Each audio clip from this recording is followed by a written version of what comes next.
Okay, तो आज हम लोग का प्रीवियस टॉपिक है ना सैटरडे एक्स्ट्रा क्लास। और एक्स्ट्रा क्लास के माध्यम में आपको पता है कि क्या होता है, प्रीवियस क्लास होता है कुछ ना कुछ, है ना। रिमेनिंग टॉपिक, रिमेनिंग टॉपिक्स में हम लोग के बचे हुए थे पोस्ट इंडिपेंडेंस के टॉपिक और कुछ एंशिएंट के टॉपिक।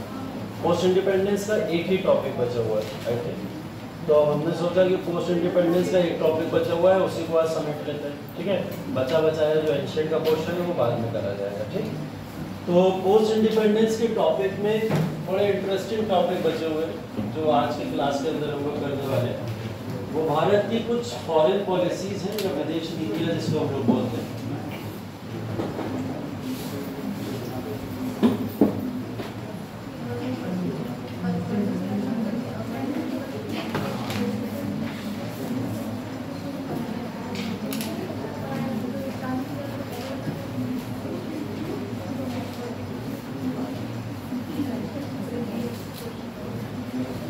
देखिए भाई, पोस्ट इंडिपेंडेंस पर थोड़ा सा ध्यान आपका वापस लेके जाते हैं। हम लोग जब बात कर रहे थे पोस्ट इंडिपेंडेंस इंडिया की या फिर आज़ादी के बाद के भारत की, जिसको हम लोग ने मॉडर्न हिस्ट्री के बाद पढ़ना शुरू किया था, है ना।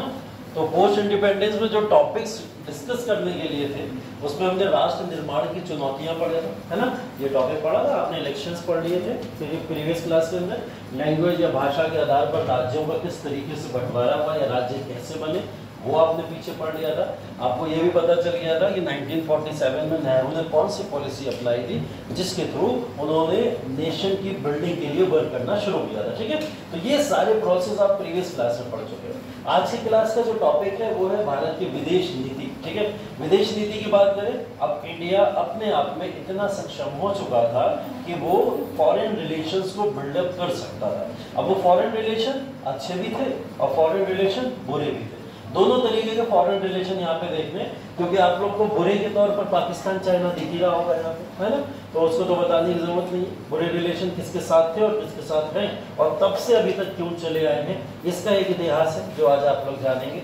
तो यहाँ पे विदेश नीति थी क्या, भारत ने कौन सी विदेश नीति को अपनाया, उसका एक परिचय है, उसकी बात करेंगे। नेहरू ने किस तरीके से इस विदेश नीति को फॉलो करा और उसके बाद में लाल बहादुर शास्त्री या इंदिरा गांधी, इन लोगों ने किस तरीके से उस फॉरेन पॉलिसी को आगे बिल्डअप किया, ठीक है। उसके बारे में चर्चा है। फिर चीन के साथ संबंध हमारे कैसे और पाकिस्तान के साथ संबंध कैसे थे तब और अब, है ना। तो उन सब के बारे में बात करेंगे। जैसे पाकिस्तान के साथ में कुछ वॉर्स हैं, उन वॉर्स की बात करेंगे। कितने वॉर्स हुए पाकिस्तान के साथ भारत के अभी तक? दो हुए, बस दो ही हुए। बांग्लादेश वाला काउंट नहीं करते तुम लोग? बांग्लादेश वाला भी तो है, बांग्लादेश वाला भी तो वॉर ही है जिसके लिए बांग्लादेश को लिबरल कराया गया था, फ्री कराया गया था ना। तो वो भी है। 3 वॉर से चाइना के साथ 2, कौन कौन से 2? एक ही हुआ है, सिर्फ एक वॉर हुआ है। इंडिया की चाइना के साथ में सिर्फ एक वॉर हुआ है। बाकी यहाँ कॉन्फ्लिक्ट्स बहुत सारे, कॉन्फ्लिक्ट झड़पें बहुत सारी हुई हैं कि वो इनके बॉर्डर पे पहुंच गए, वो उनके बॉर्डर पे पहुंच गए, आपसी झड़पें बहुत देखने को मिली है, बट वॉर एक ही हुआ है, ठीक है। फिर उसके बाद हाँ, इंडिया चाइना, इंडिया पाकिस्तान के, हाँ इंडिया पाकिस्तान के आ रहे हैं। देखो एक तो बांग्लादेश वाला ही है, कारगिल वाला भी याद होगा आपको, कारगिल वाला भी होगा। और फिर हम लोग बात करते हैं जब भारत आजाद हुआ था, आजाद होने के बाद में भारत ने कश्मीर को कंट्रोल करने के लिए जो एस्टेब्लिशमेंट किया था वो वाला पहला वॉर, ठीक है। तो ये 3 तरीके के वॉर हैं। 3 तरीके के वॉरों की पाकिस्तान में बात कर लेंगे और ये इंडिया के साथ चाइना का कैसा रिलेशन, उसकी एक वॉर की बात कर लेंगे। और इंडिया और श्रीलंका के बीच में कैसे रिलेशन रहे थे 1987 के, उसकी भी चर्चा हम लोग को यहाँ पे करनी है। क्योंकि श्रीलंका के यहाँ पे कुछ नेगेटिव एस्पेक्ट्स दिखाई देंगे जब श्रीलंका ने भारतीय टेरिटरी के कुछ समुदाय के लोगों को जबरन शोषण करना शुरू कर दिया था। तो एक कॉन्फ्लिक्ट यहाँ पे दिखाई देता है, ठीक है। उसके बाद भारत की परमाणु नीति है, ठीक है। परमाणु नीति वैसे तो इस टॉपिक का हिस्सा नहीं है, लेकिन फिर भी थोड़ा बहुत टाइम मिलेगा तो डिस्कस कर लेंगे, वरना वो इंटरनेशनल रिलेशन का पार्ट बनता है आपका, ठीक है। तो चलिए स्टार्ट करते हैं। टॉपिक हमारा जो भारत की विदेश नीति है उसका परिचय थोड़ा सा जानने की कोशिश करते हैं। पहले यही जान लो, यहाँ समझ लो कि हम विदेश नीति में बात किसकी करेंगे। देखिए 1947 का समय और भारत अभी अभी आज़ाद हुआ है। आज़ाद होने के साथ ही साथ में एक बड़ा चैलेंज भारत के सामने था और वो चैलेंज ये था कि दुनिया भर के नेशंस जो थे वो 2 पार्ट में डिवाइड हो गए थे। एक डिवीजन कौन सा था, जिस डिवीजन को हम लोग मानते हैं यूएसए समर्थक लोग, ठीक है। मतलब अमेरिका ने अपने आप को एक सुपर पावर घोषित कर दिया था, जिसके बाद में कई सारे गुट अमेरिका की तरफ चले गए और अमेरिका को अपना सुप्रीम लीडर मानने लगे, ठीक है। तो वो एक गुट ये हो गया।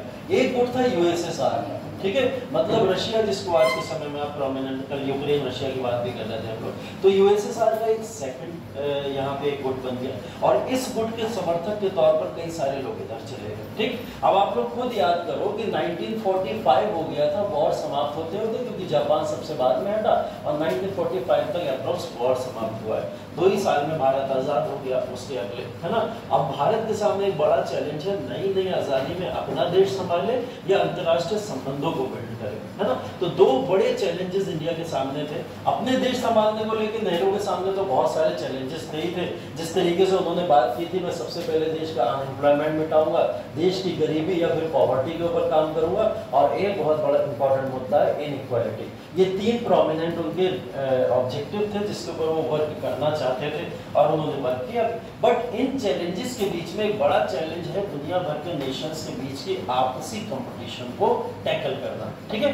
अब इसको टैकल करने के लिए उनके सामने कौन से ऑप्शन है जिसको वो चूज करेंगे यहाँ पे? क्या यूएसएसआर के साथ में जाए, क्या यूएसए के साथ में जाए? अगर किसके साथ में जाएंगे? गुट निरपेक्ष राजनीति को उन्होंने समर्थन दिया। गुट निरपेक्ष राजनीति का मतलब नॉन अलाइन मूवमेंट, जिसको हम लोग बोला जाता है। अभी उस टॉपिक की भी हम लोग बात करेंगे। बेसिकली मतलब गुट निरपेक्ष का मतलब बेसिकली ये हो गया, किसी भी गुट का पार्ट ना बनना, ठीक है। मतलब किसी भी गुट को समर्थन नहीं देना। ना तो इन्होंने बोला हम ए वालों के साथ जाएंगे, ना इन्होंने बोला हम बी वालों के साथ में जाएंगे, क्योंकि हमें दोनों से वर्क लेना है, हमें दोनों से कार्य लेना है। अमेरिका सुपर पावर है, ये हमें हथियार प्रोवाइड करेगा। अगर आगे चल के पाकिस्तान हमारे खिलाफ बोलता है या चाइना हमारे खिलाफ बोलता है, तो ये हमें हथियार प्रोवाइड करेगा। और इकोनॉमिक कंडीशन में अनएम्प्लॉयमेंट, पॉवर्टी और इनइक्वालिटी को रिड्यूस करने में अगर कोई काम कर सकता था भारत का इस टाइम, तो वो यूएसए ही था, है ना। तो इस वजह से भारत यूएसए से अपने संबंध खराब नहीं करेगा, ठीक। दूसरा, यूएसएसआर से क्यों नहीं खराब करेगा? क्योंकि यूएसएसआर की जो आइडियोलॉजी थी, वो आइडियोलॉजी से चाइना की आइडियोलॉजी बहुत मिलती जुलती है, ठीक है। कम्युनिज्म, साम्यवाद, ठीक है, साम्यवाद का सिद्धांत। वो साम्यवाद का सिद्धांत किससे मिलता जुलता है? रशिया और चाइना का आपस में काफी मिलता जुलता हुआ वो सिद्धांत है। अब इस सिद्धांत की जब हम लोग बात करें, तो ये सिद्धांत बेसिकली एक ऐसा सिद्धांत है जिसमें यूएसएसआर की मदद मिल सकती थी चाइना को टैकल करने के लिए भारत को। तो भारत को ऐसा लगा चाइना अगर हमारे अगेंस्ट में खड़ा होगा तो कल को यूएसएसआर उसको संभालने के लिए वहां पे है। अगर हम यूएसएसआर से संबंध खराब कर लेते हैं तो दोनों मिलकर हमारे ऊपर अटैक कर सकते हैं। तो यूएसएसआर से संबंध नहीं खराब करते। प्लस यूएसएसआर पाकिस्तान का यहाँ पे लगभग दुश्मन बन चुका था, ठीक है। यूएसएसआर पाकिस्तान का दुश्मन इस वजह से भी बन चुका था क्योंकि पाकिस्तान ने कुछ शब्दों का उस समय जो चयन किया था, उसमें यह दिखता था कि वो यूएसए को समर्थन करता है, ठीक है। तो उनकी कहीं ना कहीं राजनीति यूएसए समर्थित थी। आज भी आप लोग देखते हो यूएसए की तरफ टिल्ट रहता है कहीं ना कहीं, तो वो शुरू से उसका ये फिलॉसफी है, वो यूएसए की तरफ ज्यादा अपने आप को देखता है। तो कहीं ना कहीं उसका ये जो फॉर्मेशन था पूरा का पूरा नेशन बिल्डिंग का पाकिस्तान का, वो टिल्ट था यूएसए की तरफ, ठीक है। अब ये क्या हुआ, भारत को इस समय मौका मिला कि यूएसएसआर से संबंध नहीं खराब करने। अगर इनसे संबंध हमने खराब करे तो फिर पाकिस्तान से कैसे टैकल करेंगे? चाइना और पाकिस्तान, इन दोनों मुद्दों को लेके भारत ने किसी भी गुट को समर्थन नहीं दिया। इसी के तहत इन्होंने क्या करा, नेहरू ने गुट निरपेक्ष नीति या गुट निरपेक्ष राजनीति का सहारा लिया और किसी भी दल को ना समर्थन करना, मतलब दोनों दलों को समर्थन करना होता है, ठीक है। अगर इनको जरूरत पड़ेगी तो हम इनके साथ हैं, इनको जरूरत पड़ेगी तो इनके साथ है। तो ऐसे कई सारे समर्थन अभी आप धीरे धीरे देखते चले जाओगे। तो भारत के सामने चैलेंज बड़ा था इन दोनों के में से किसी एक का समर्थन करना। भारत ने दोनों को रिजेक्ट कर दिया और भारत ने बोला अगर करेंगे तो दोनों का करेंगे, अदरवाइज नहीं करेंगे, है ना। इस सब में साथ दिया भारत का कुछ उपनिवेशवादी ताकतों ने, ठीक है। उपनिवेशवादी ताकतों की बात करें अगर हम लोग, तो ये ताकतें कौन सी हो सकती है?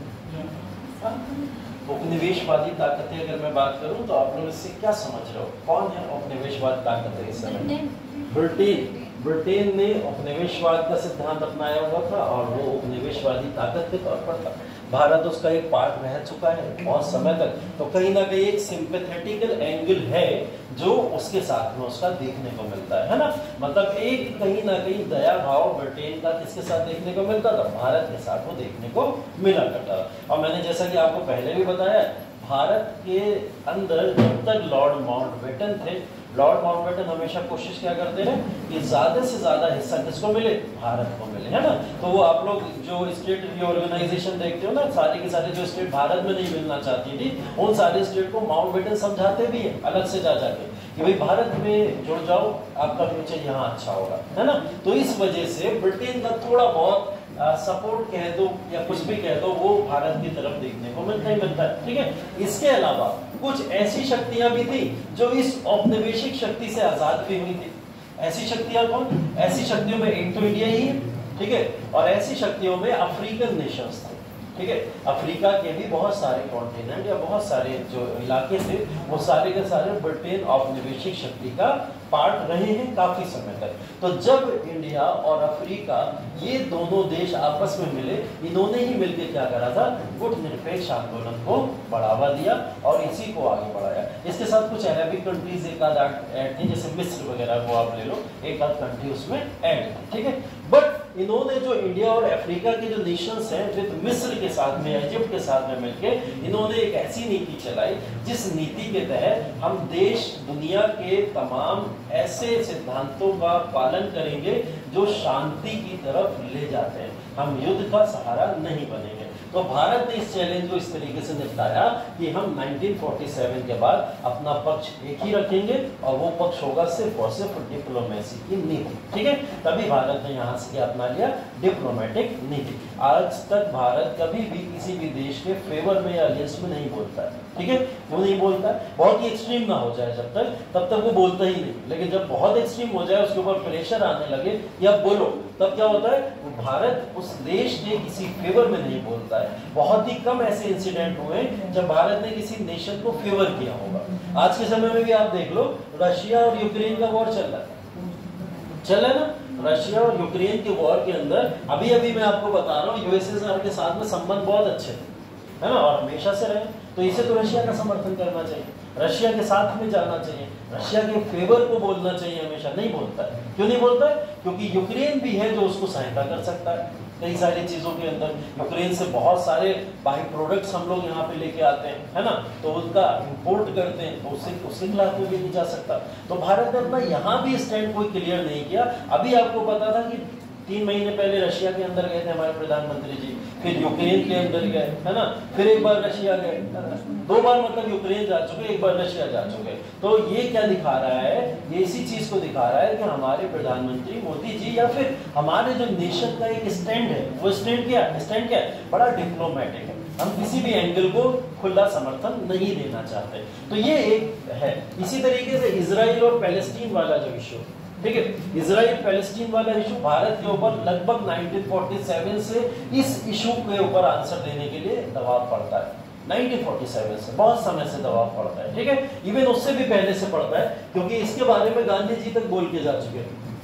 गांधी जी ने भी इसके बारे में बोला था जब अलग इजराइल नेशन क्रिएट हो रहा था, ठीक है, तो उस समय में भी बोला था। तो जब भारत के ऊपर बहुत अधिक प्रेशर बना, तब भारत ने जाके यहाँ पे एक अपना स्टैंड किसको दिया था, पैलेस्टीन को दिया था, ठीक है, या फिलिस्तीन को यहाँ पे अपना स्टैंड दिया था। उसका कारण क्या था, ये अटल बिहारी वाजपेयी के समय की सरकार की बात है, जब उन्होंने अपना एक स्टैंड क्लियर किया था, ठीक है। और उस स्टैंड के अंदर उन्होंने ये बोला था कि इजराइल ने फिलिस्तीन की बाउंड्री के ऊपर कब्जा करके अपना नेशन बिल्ड किया है, इसलिए हमारा जो इमोशन है वो इमोशनल एंगल किसके साथ में, फिलिस्तीन के साथ में। ये तब स्टैंड लिया गया जब बहुत ही ज्यादा प्रेशर भारतीयों के ऊपर बना था कि आप तो किसी तरीके का कोई स्टैंड ही नहीं लेते हो, ठीक है। इसके अलावा भारत अभी तक किसी भी तरीके के कोई इंटरेस्ट के ऊपर अपना समर्थन या असमर्थन नहीं दिखाता है। वो सिर्फ और सिर्फ डिप्लोमेटिक तरीके से कार्रवाई करने के ऊपर फोकस करता है, ठीक है। तो एक स्टैंड तो हमें भारत का बहुत क्लियर है। तो फॉरेन नीति में या फॉरेन पॉलिसी में हमें एक बात समझ आती है कि भारत अपने स्टैंड को बहुत न्यूट्रल रखना चाहता है 1947 से टिल 2024 तक, ठीक है। तो ये तो विदेश नीति का परिचय है। इसी विदेश नीति के परिचय को आपको यहाँ पे मेंशन करना है। नेहरू के अधीन विदेश पॉलिसी की अगर बात करें तो नेहरू के अधीन विदेश पॉलिसी या उस समय की विदेश पॉलिसी जिसमें एक गुटनिरपेक्ष आंदोलन है, और इस गुटनिरपेक्ष आंदोलन के साथ में बहुत सारे ऐसे सिद्धांत थे जो नेहरू ने उस समय फॉलो किए, जिसमें एक इंपॉर्टेंट सिद्धांत था पंचशील। ठीक है, पंचशील के बारे में मैं आपको पहले भी बता चुका था। किससे रिलेटेड बताया था? 5 सिद्धांत दिए। ये तो 5 सिद्धांत दिए थे नेहरू ने, लेकिन और भी पंचशील से रिलेटेड कुछ बता चुका था मैं क्लास में आपको। कभी क्लास में डिस्कस किया था हमने पंचशील सिद्धांत के बारे में, 5 फिलॉसफीज के बारे में डिस्कस किया था हमने। कौन से टॉपिक पर डिस्कस कर रहे थे? ये तो है, वो तो मैं समझ रहा हूँ, वो वाली बात है, वो तो आप पोस्ट इंडिपेंडेंस की बात कर रहे हो। मैं मॉडर्न इरा के अंदर जा रहा हूँ। मॉडर्न हिस्ट्री के अंदर जब मैं कोई एक टॉपिक आपको बता रहा था तो वहां मैंने डिस्कस किया था पंचशील सिद्धांत के बारे में। गांधी जी, हाँ 5 सिद्धांत। पंचशील का मतलब कोई 5 सिद्धांत है।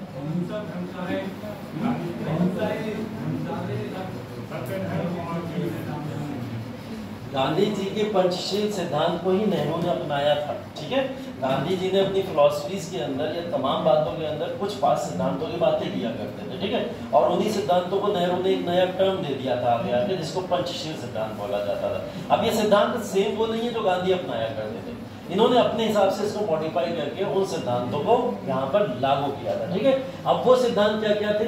इन पंचशील सिद्धांतों से आपको ये बात समझ आ जाएगी कि नेहरू ने अपने समय काल के अंदर कौन से सिद्धांतों को ऊपर वर्क करके फॉरेन नीतियों को या फिर विदेश नीतियों को अपनाया। देखिए, सबसे पहली चीज ये थी एक दूसरे की प्रादेशिक अखंडता।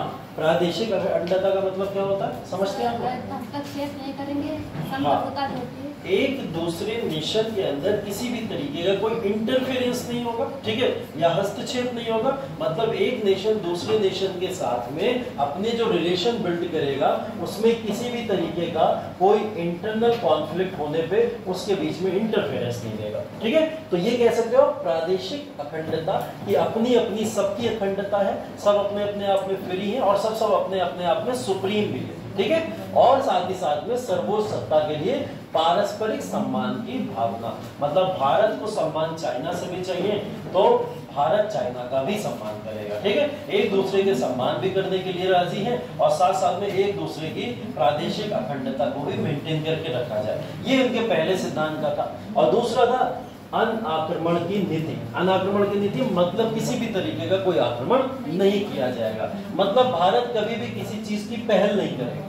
ठीक है, मतलब वॉर में कभी भी भारत अपना पहला हथियार नहीं चलाएगा। और ऐसा था भी और ऐसा है भी, आज तक भी ऐसा ही है कि 1947 से लेकर आज तक देख लीजिए भारत ने कभी अपनी तरफ से पहली बार में मतलब पहले कभी हथियार नहीं चलाया। ठीक है, और वो हमेशा वेट किया है कि सामने वाले का रिस्पॉन्स का। और जब वो रिस्पॉन्स जैसे पाकिस्तान या चाइना के साथ वॉर भी हुए तो वो क्यों हुए? क्योंकि उन्होंने आके इंटरफेयर हमारी बॉर्डरीज में किया था। ठीक है, इस वजह से हमें ये वॉर लड़ने पड़े थे। तो अनाक्रमण की नीति इस समय नेहरू ने अपनाई थी।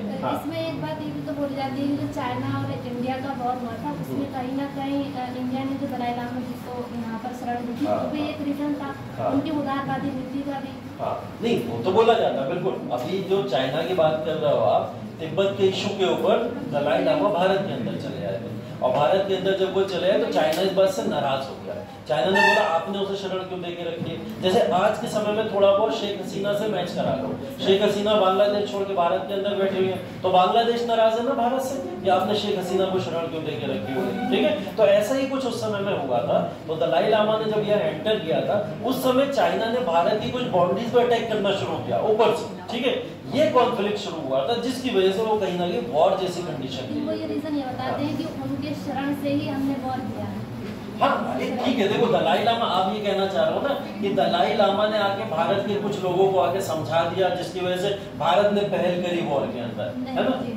हाँ, मतलब भारत के नेहरू जी ने पहल करी। यहाँ पर ये हो गया कि यहाँ पर इंडिया ने ही पहल कर दी पहले। हाँ, इंडिया ने यहाँ पहल करी। नहीं, एक्चुअल में देखो रियल रीजन मैंने बोला था ना, कुछ वास्तविक कारण अलग होते हैं और कुछ आपके इमीडिएट कॉजेज एकदम अलग होते हैं। इमीडिएट कॉजेज में आपको दिख सकता है कि दलाई लामा की वजह से भारत अटैक किया। ठीक है, लेकिन जब वास्तविक कारणों की समीक्षा करोगे आप तो दलाई लामा क्या एक कारण हो सकते हैं जिसकी वजह से इंडिया चाइना वॉर हो जाए? ऐसा तो नहीं हो सकता ना, ऐसा बिल्कुल नहीं हो सकता कि भारत एक ऐसे व्यक्ति के लिए वॉर क्रिएट कर देगा पूरा पूरा चाइना के साथ में, जिसकी वजह से भारत को नुकसान भी हो सकता है। अब भारत ऐसे तो शेख हसीना के लिए वॉर क्रिएट कर दे बांग्लादेश के साथ, नहीं करेगा ना, वो उसको सुलझाने की कोशिश करेगा। तो दलाई लामा का इशू सिर्फ नहीं था, इशू ये था कि चाइना ने यहाँ के हिस्से में, ऊपर के हिस्से में एंटर करना शुरू कर दिया था उस समय में, जिसकी वजह से भारत ने फिर अटैक किया। ठीक है, अभी आएंगे उसको डिटेल में पढ़ेंगे, तब आपको और समझ में आ जाएगा। ठीक, उसके बाद में अनाक्रमण की नीति के बाद एक दूसरे के आंतरिक मामले में हस्तक्षेप नहीं करना।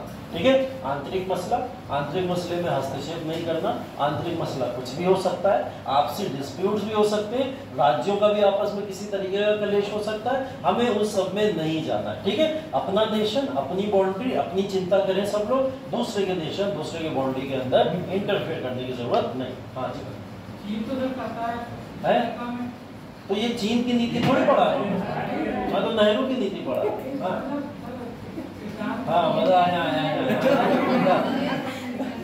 क्या, सुन तो लो पहले, समझ तो लो, मैं पढ़ा क्या रहा हूँ पहले।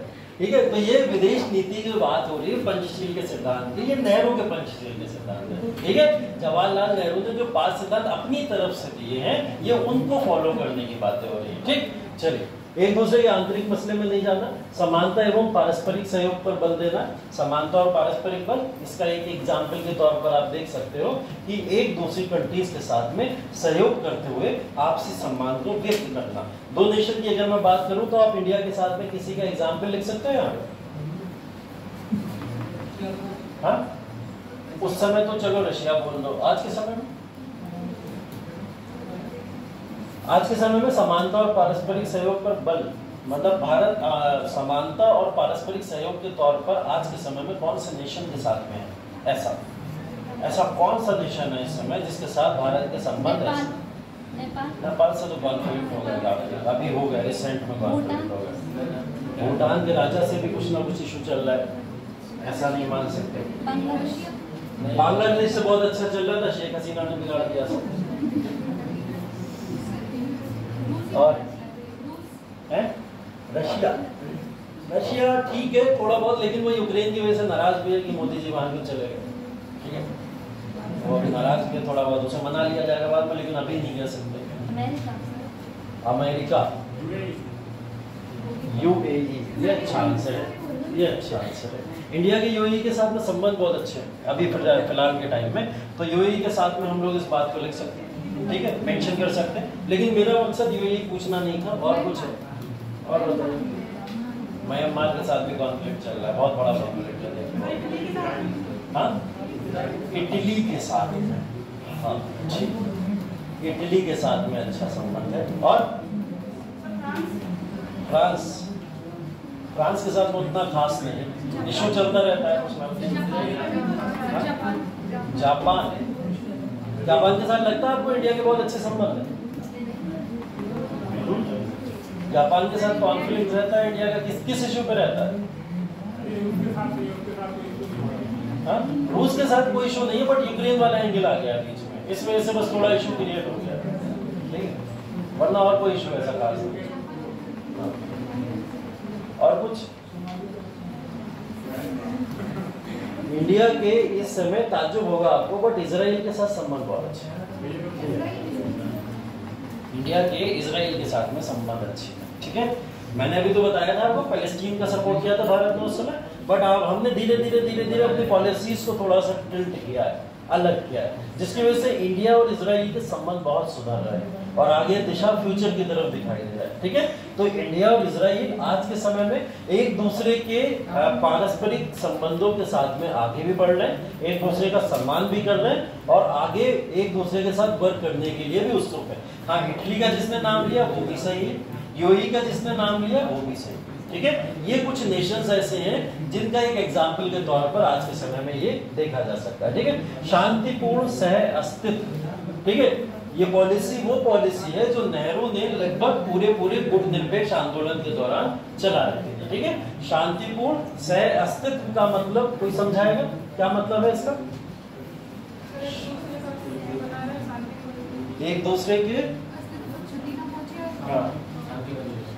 शांति बनी रहे, वो तो शांतिपूर्ण से समझ ही आ रहा है। और बताओ कुछ नया, उसी को समझाया देने मुझे लिखा।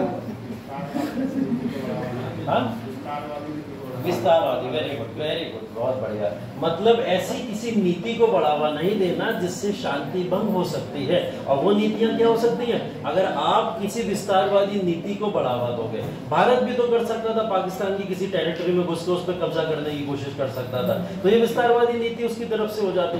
लेकिन इससे क्या होता? शांति भंग होती। लेकिन ये बात पाकिस्तान ने नहीं सोची। पाकिस्तान ने कश्मीर में घुसने की बार बार कोशिशें की, जिसकी वजह से हमेशा ये ट्रीटी का उल्लंघन देखने को मिला। तो ये पंचशील का एक सिद्धांत है जिसमें ये 5 तरीके के सिद्धांत वर्क करते हैं, और ये 5 तरीके के सिद्धांत नेहरू के पंचशील के सिद्धांत कहलाते हैं। लिख लो, रट लो, मेंस में सेम लिखना है। पंचशील के सिद्धांत कौन कौन से नेहरू ने फॉलो किए थे? लिखो, नेहरू के पंचशील के सिद्धांत लिख लिए?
देखो, अराजक तत्वों के साथ अराजक तत्व इजराइल को अभी घोषित ही किसने किया? 2-4 नेशन को नहीं पता है, वो एक अलग चीज है। लेकिन इजराइल के साथ में हर कोई अपना फ्यूचर अच्छा देख रहा है। उसको ये पता है कि इजराइल के साथ जाने का मतलब है टेक्नोलॉजिकल डेवलपमेंट बहुत तेजी से होगा, है ना। मतलब आप टेक्नोलॉजी में देख लीजिए तो इजराइल इस समय सबसे सुप्रीम नेशन के तौर पर काउंट होता है ना। नहीं, इंडिया की देखो इमेज हो सकता है 10 दिन के लिए स्पॉइल हो सकता है 10 दिन के लिए स्पॉइल हो, लेकिन आने वाले समय में जब टेक्नोलॉजिकल डेवलपमेंट हम दिखाएंगे, हमने किसकी वजह से किया? इजराइल की वजह से किया। तब शायद हमको एक अच्छे एंगल में दिखे। देखिए, 2 चीजें हमेशा होती हैं। अगर आप इंटरनेशनल रिलेशंस और एथिक्स को साथ में लेके चलोगे, तब आपको शायद बहुत परेशानियों का सामना करना पड़ सकता है। अगर इंटरनेशनल रिलेशंस को आप एथिक्स या मॉरलिटी से कंपेयर करोगे ना, तब शायद कोई नेशन किसी नेशन के साथ अपने अच्छे संबंध ही नहीं बना पाएगा। ठीक, अगर ह्यूमैनिटी खराब हो जाएगी, हो सकती है, बिल्कुल हो सकती है। आप देखो, टेक्नोलॉजी के डेवलपमेंट में तो पूरा एनवायरनमेंट बर्बाद कर दिया ना। तो अगर साइंस को ह्यूमैनिटी के पैरेलल लेके चलने लगे, तब तो फिर साइंस खत्म, है ना, फिर ह्यूमैनिटी नहीं बचेगी। तो करता है, बिल्कुल। देखिए, सोशलिज्म का प्रिंसिपल हम तो बात किए थे ना, समाजवाद का प्रिंसिपल हमेशा से मानता है, लेकिन किसी किसी गवर्नमेंट में मैंने बोला था कैपिटलिज्म पे ज्यादा फोकस किया जाता है या पूंजीवादी व्यवस्था पे ज्यादा फोकस किया जाता है। अब पूंजीवादी व्यवस्था को अगर आगे बढ़ाना है तो टेक्नोलॉजी का सहारा लेना पड़ेगा, और टेक्नोलॉजी जब तक नहीं आएगी तब तक किस तरीके से कोई भी देश संपन्न होगा। तो ये एक तरीका है जिसकी वजह से हम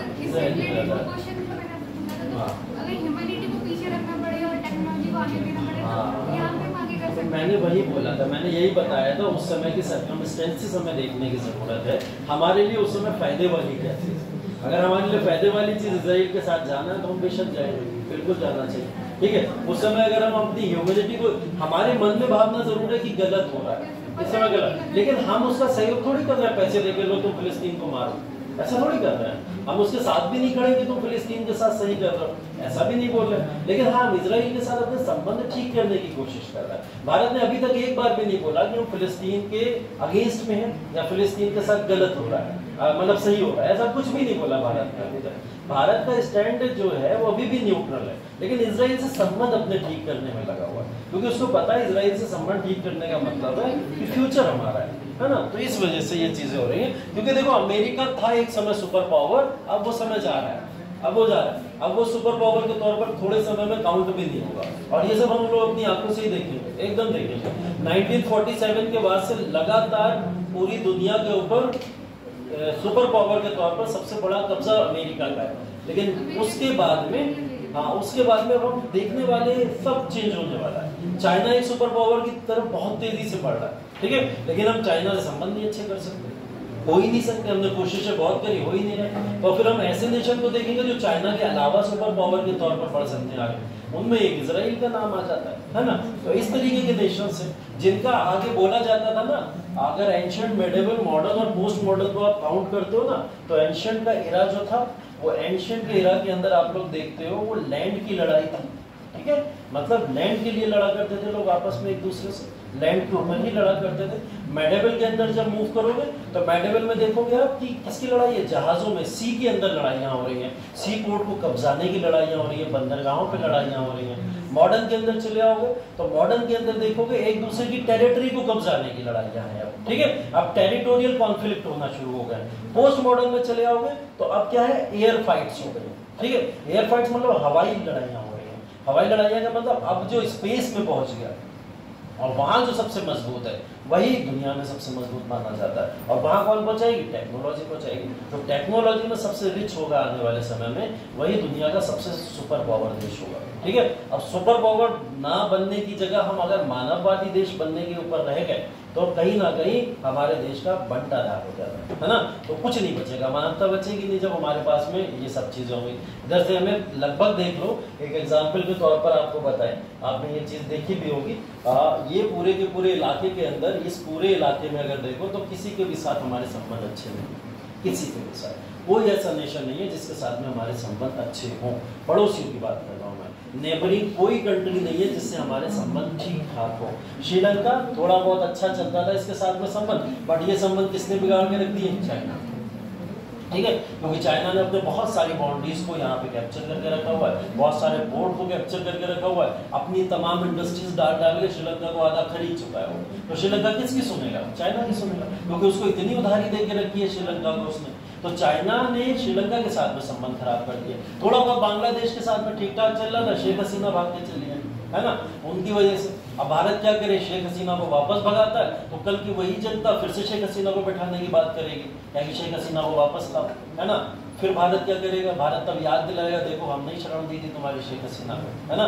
तब भारत बांग्लादेश के साथ आगे के संबंध अच्छे करने की सोच रहा है, लेकिन अभी तो फिलहाल खराबी।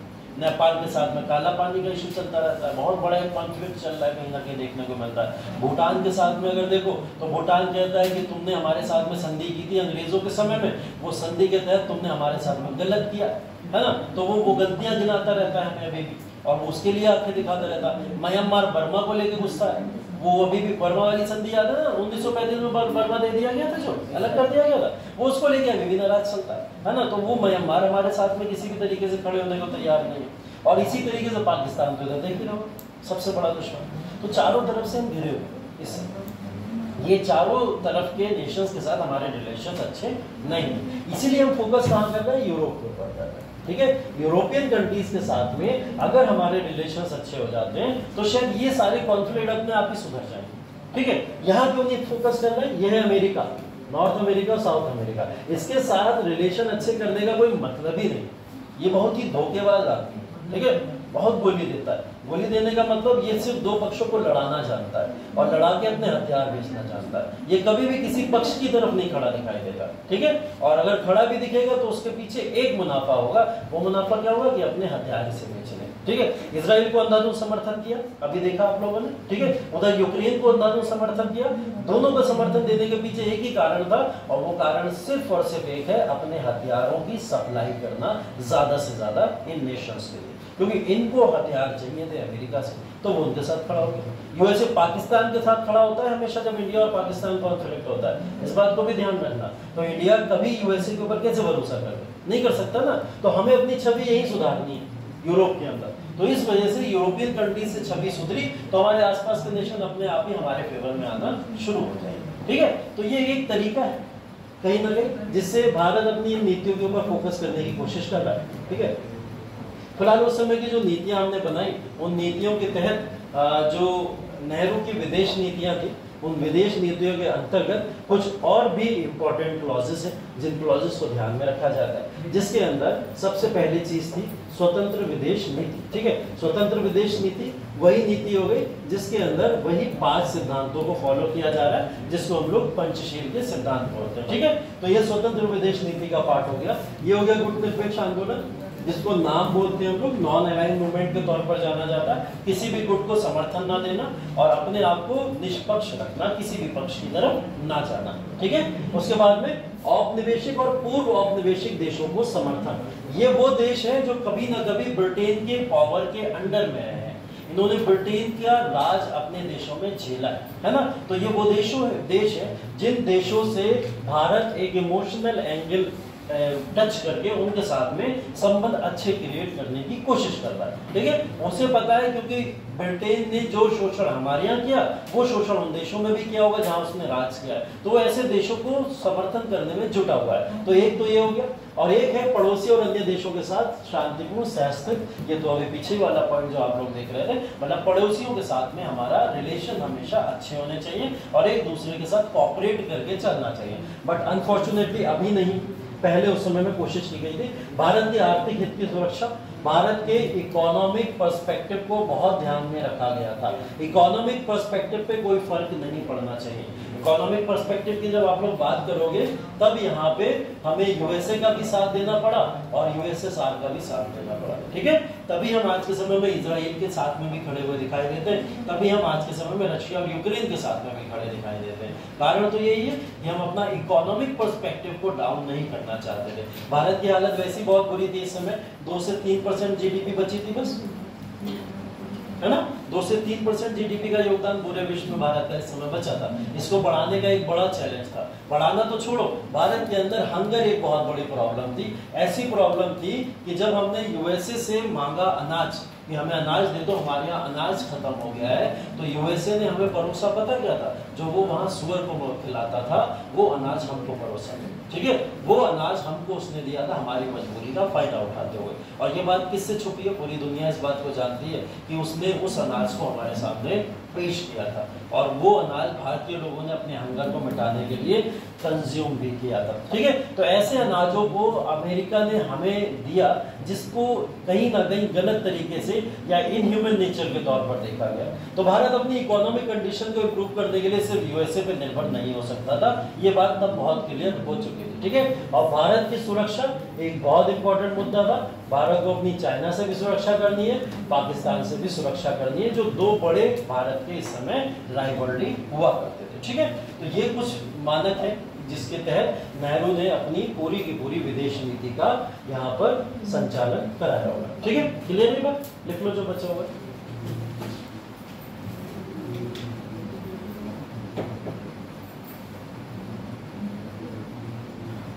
इसके बाद वॉर्स के ऊपर आते हैं, सीधा देखेंगे कौन कौन से वॉर्स कब कब, क्या भारत का इन्वॉल्वमेंट है उन वॉर्स के अंदर, भारत ने किसको पक्ष किया और किसके अपोज में रहा, वो सब चीज़ें भी देखेंगे। और भारत अपने ही वॉर के अंदर किस तरीके से स्टैंड लेता है, उन सब चीज़ों की अब चर्चा करेंगे इसके बाद।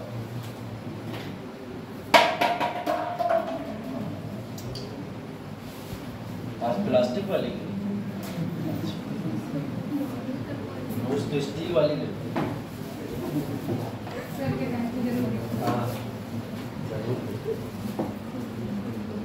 नहीं गिराई जाती।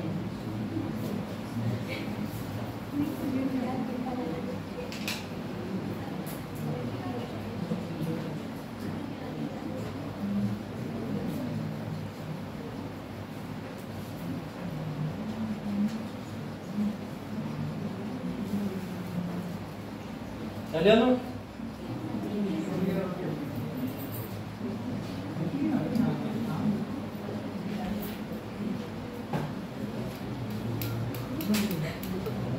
आज मेरा क्लास है ऑनलाइन, याद तो होगा सब। अटेंडेंस शीट जेब में रखिए, यहाँ पे सैटरडे मेरा क्लास, अभी सबकी अटेंडेंस भी लगी। मुझे 2-4 बच्चे गायब दिख रहे हैं, जिसमें से 2-3 के तो मैसेज आ चुके हैं मेरे पास, बाकी जिनके नहीं आए वो देखता हूँ।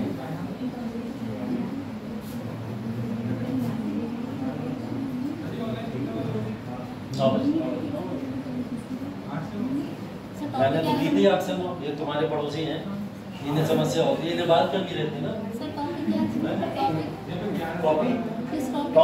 टॉपिक हो गया एंशिएंट हिस्ट्री का टॉपिक है, उसके एमसीक्यू करेंगे हम लोग, मौर्य एम्पायर और गुप्ता एम्पायर के एमसीक्यू, क्योंकि वो दोनों टॉपिक क्लास में खत्म हो चुके हैं ना, इससे रिलेटेड हम लोग एमसीक्यू लगाते हैं, क्योंकि खुद तो तुम लोग लगाने से रहे है ना, तो इससे अच्छा मैं ही लगवाता हूँ, प्रीवियस ईयर क्वेश्चन भी उसमें लगवा दूंगा कि कौन कौन से आ चुके हैं, ठीक है।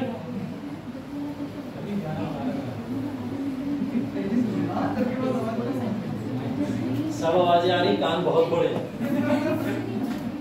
चलो देखो आगे,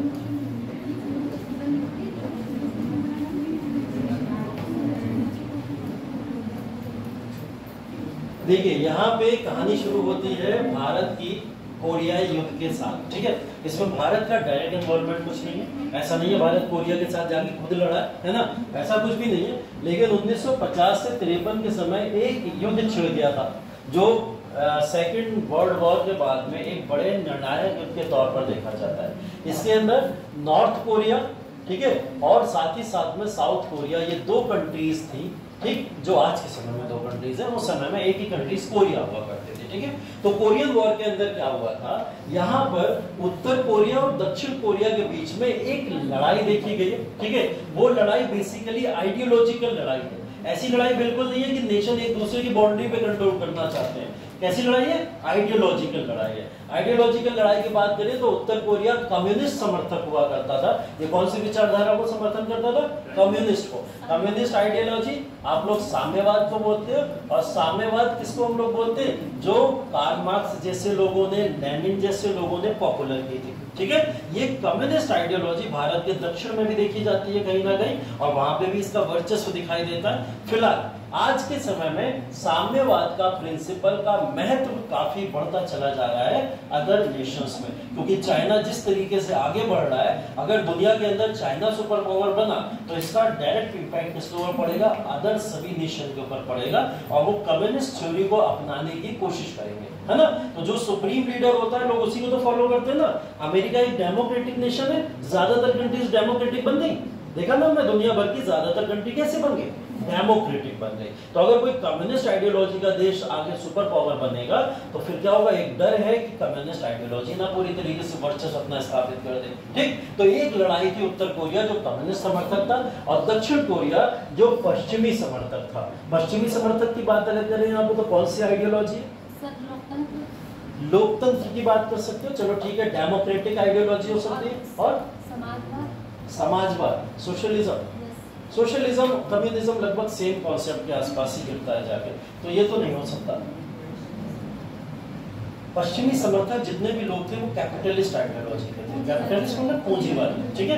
कौन सी समर्थक थे? पूंजीवादी समर्थक। मतलब दक्षिण कोरिया के लोग पूंजीवादी समर्थक हुआ करते थे, और ये लोग जो हुआ करते थे वो साम्यवादी समर्थक लोग हुआ करते थे। अब दोनों में एक बड़ा डिफरेंस है, दोनों में बड़ा डिफरेंस है, दोनों एक दूसरे के एकदम एंटी है, दोनों एक दूसरे के। समाजवाद को अगर बीच में ले आते तो थोड़ा बैलेंस भी हो जाता, लेकिन कम्युनिस्ट आइडियोलॉजी और कैपिटलिस्ट आइडियोलॉजी दोनों एक दूसरे के कट्टर दुश्मन के तौर पर देखे जाते हैं, क्योंकि कम्युनिस्ट हमेशा एक बात बोलते हैं कि कैपिटलिस्ट लोग सिर्फ और सिर्फ अपने प्रॉफिट के लिए कार्य करते हैं, उसके अंदर किसी भी तरीके का कोई ह्यूमैनिटी नहीं होती, ठीक है। किसी भी तरीके की कोई ह्यूमैनिटी या मानवता नहीं देखी जाती है।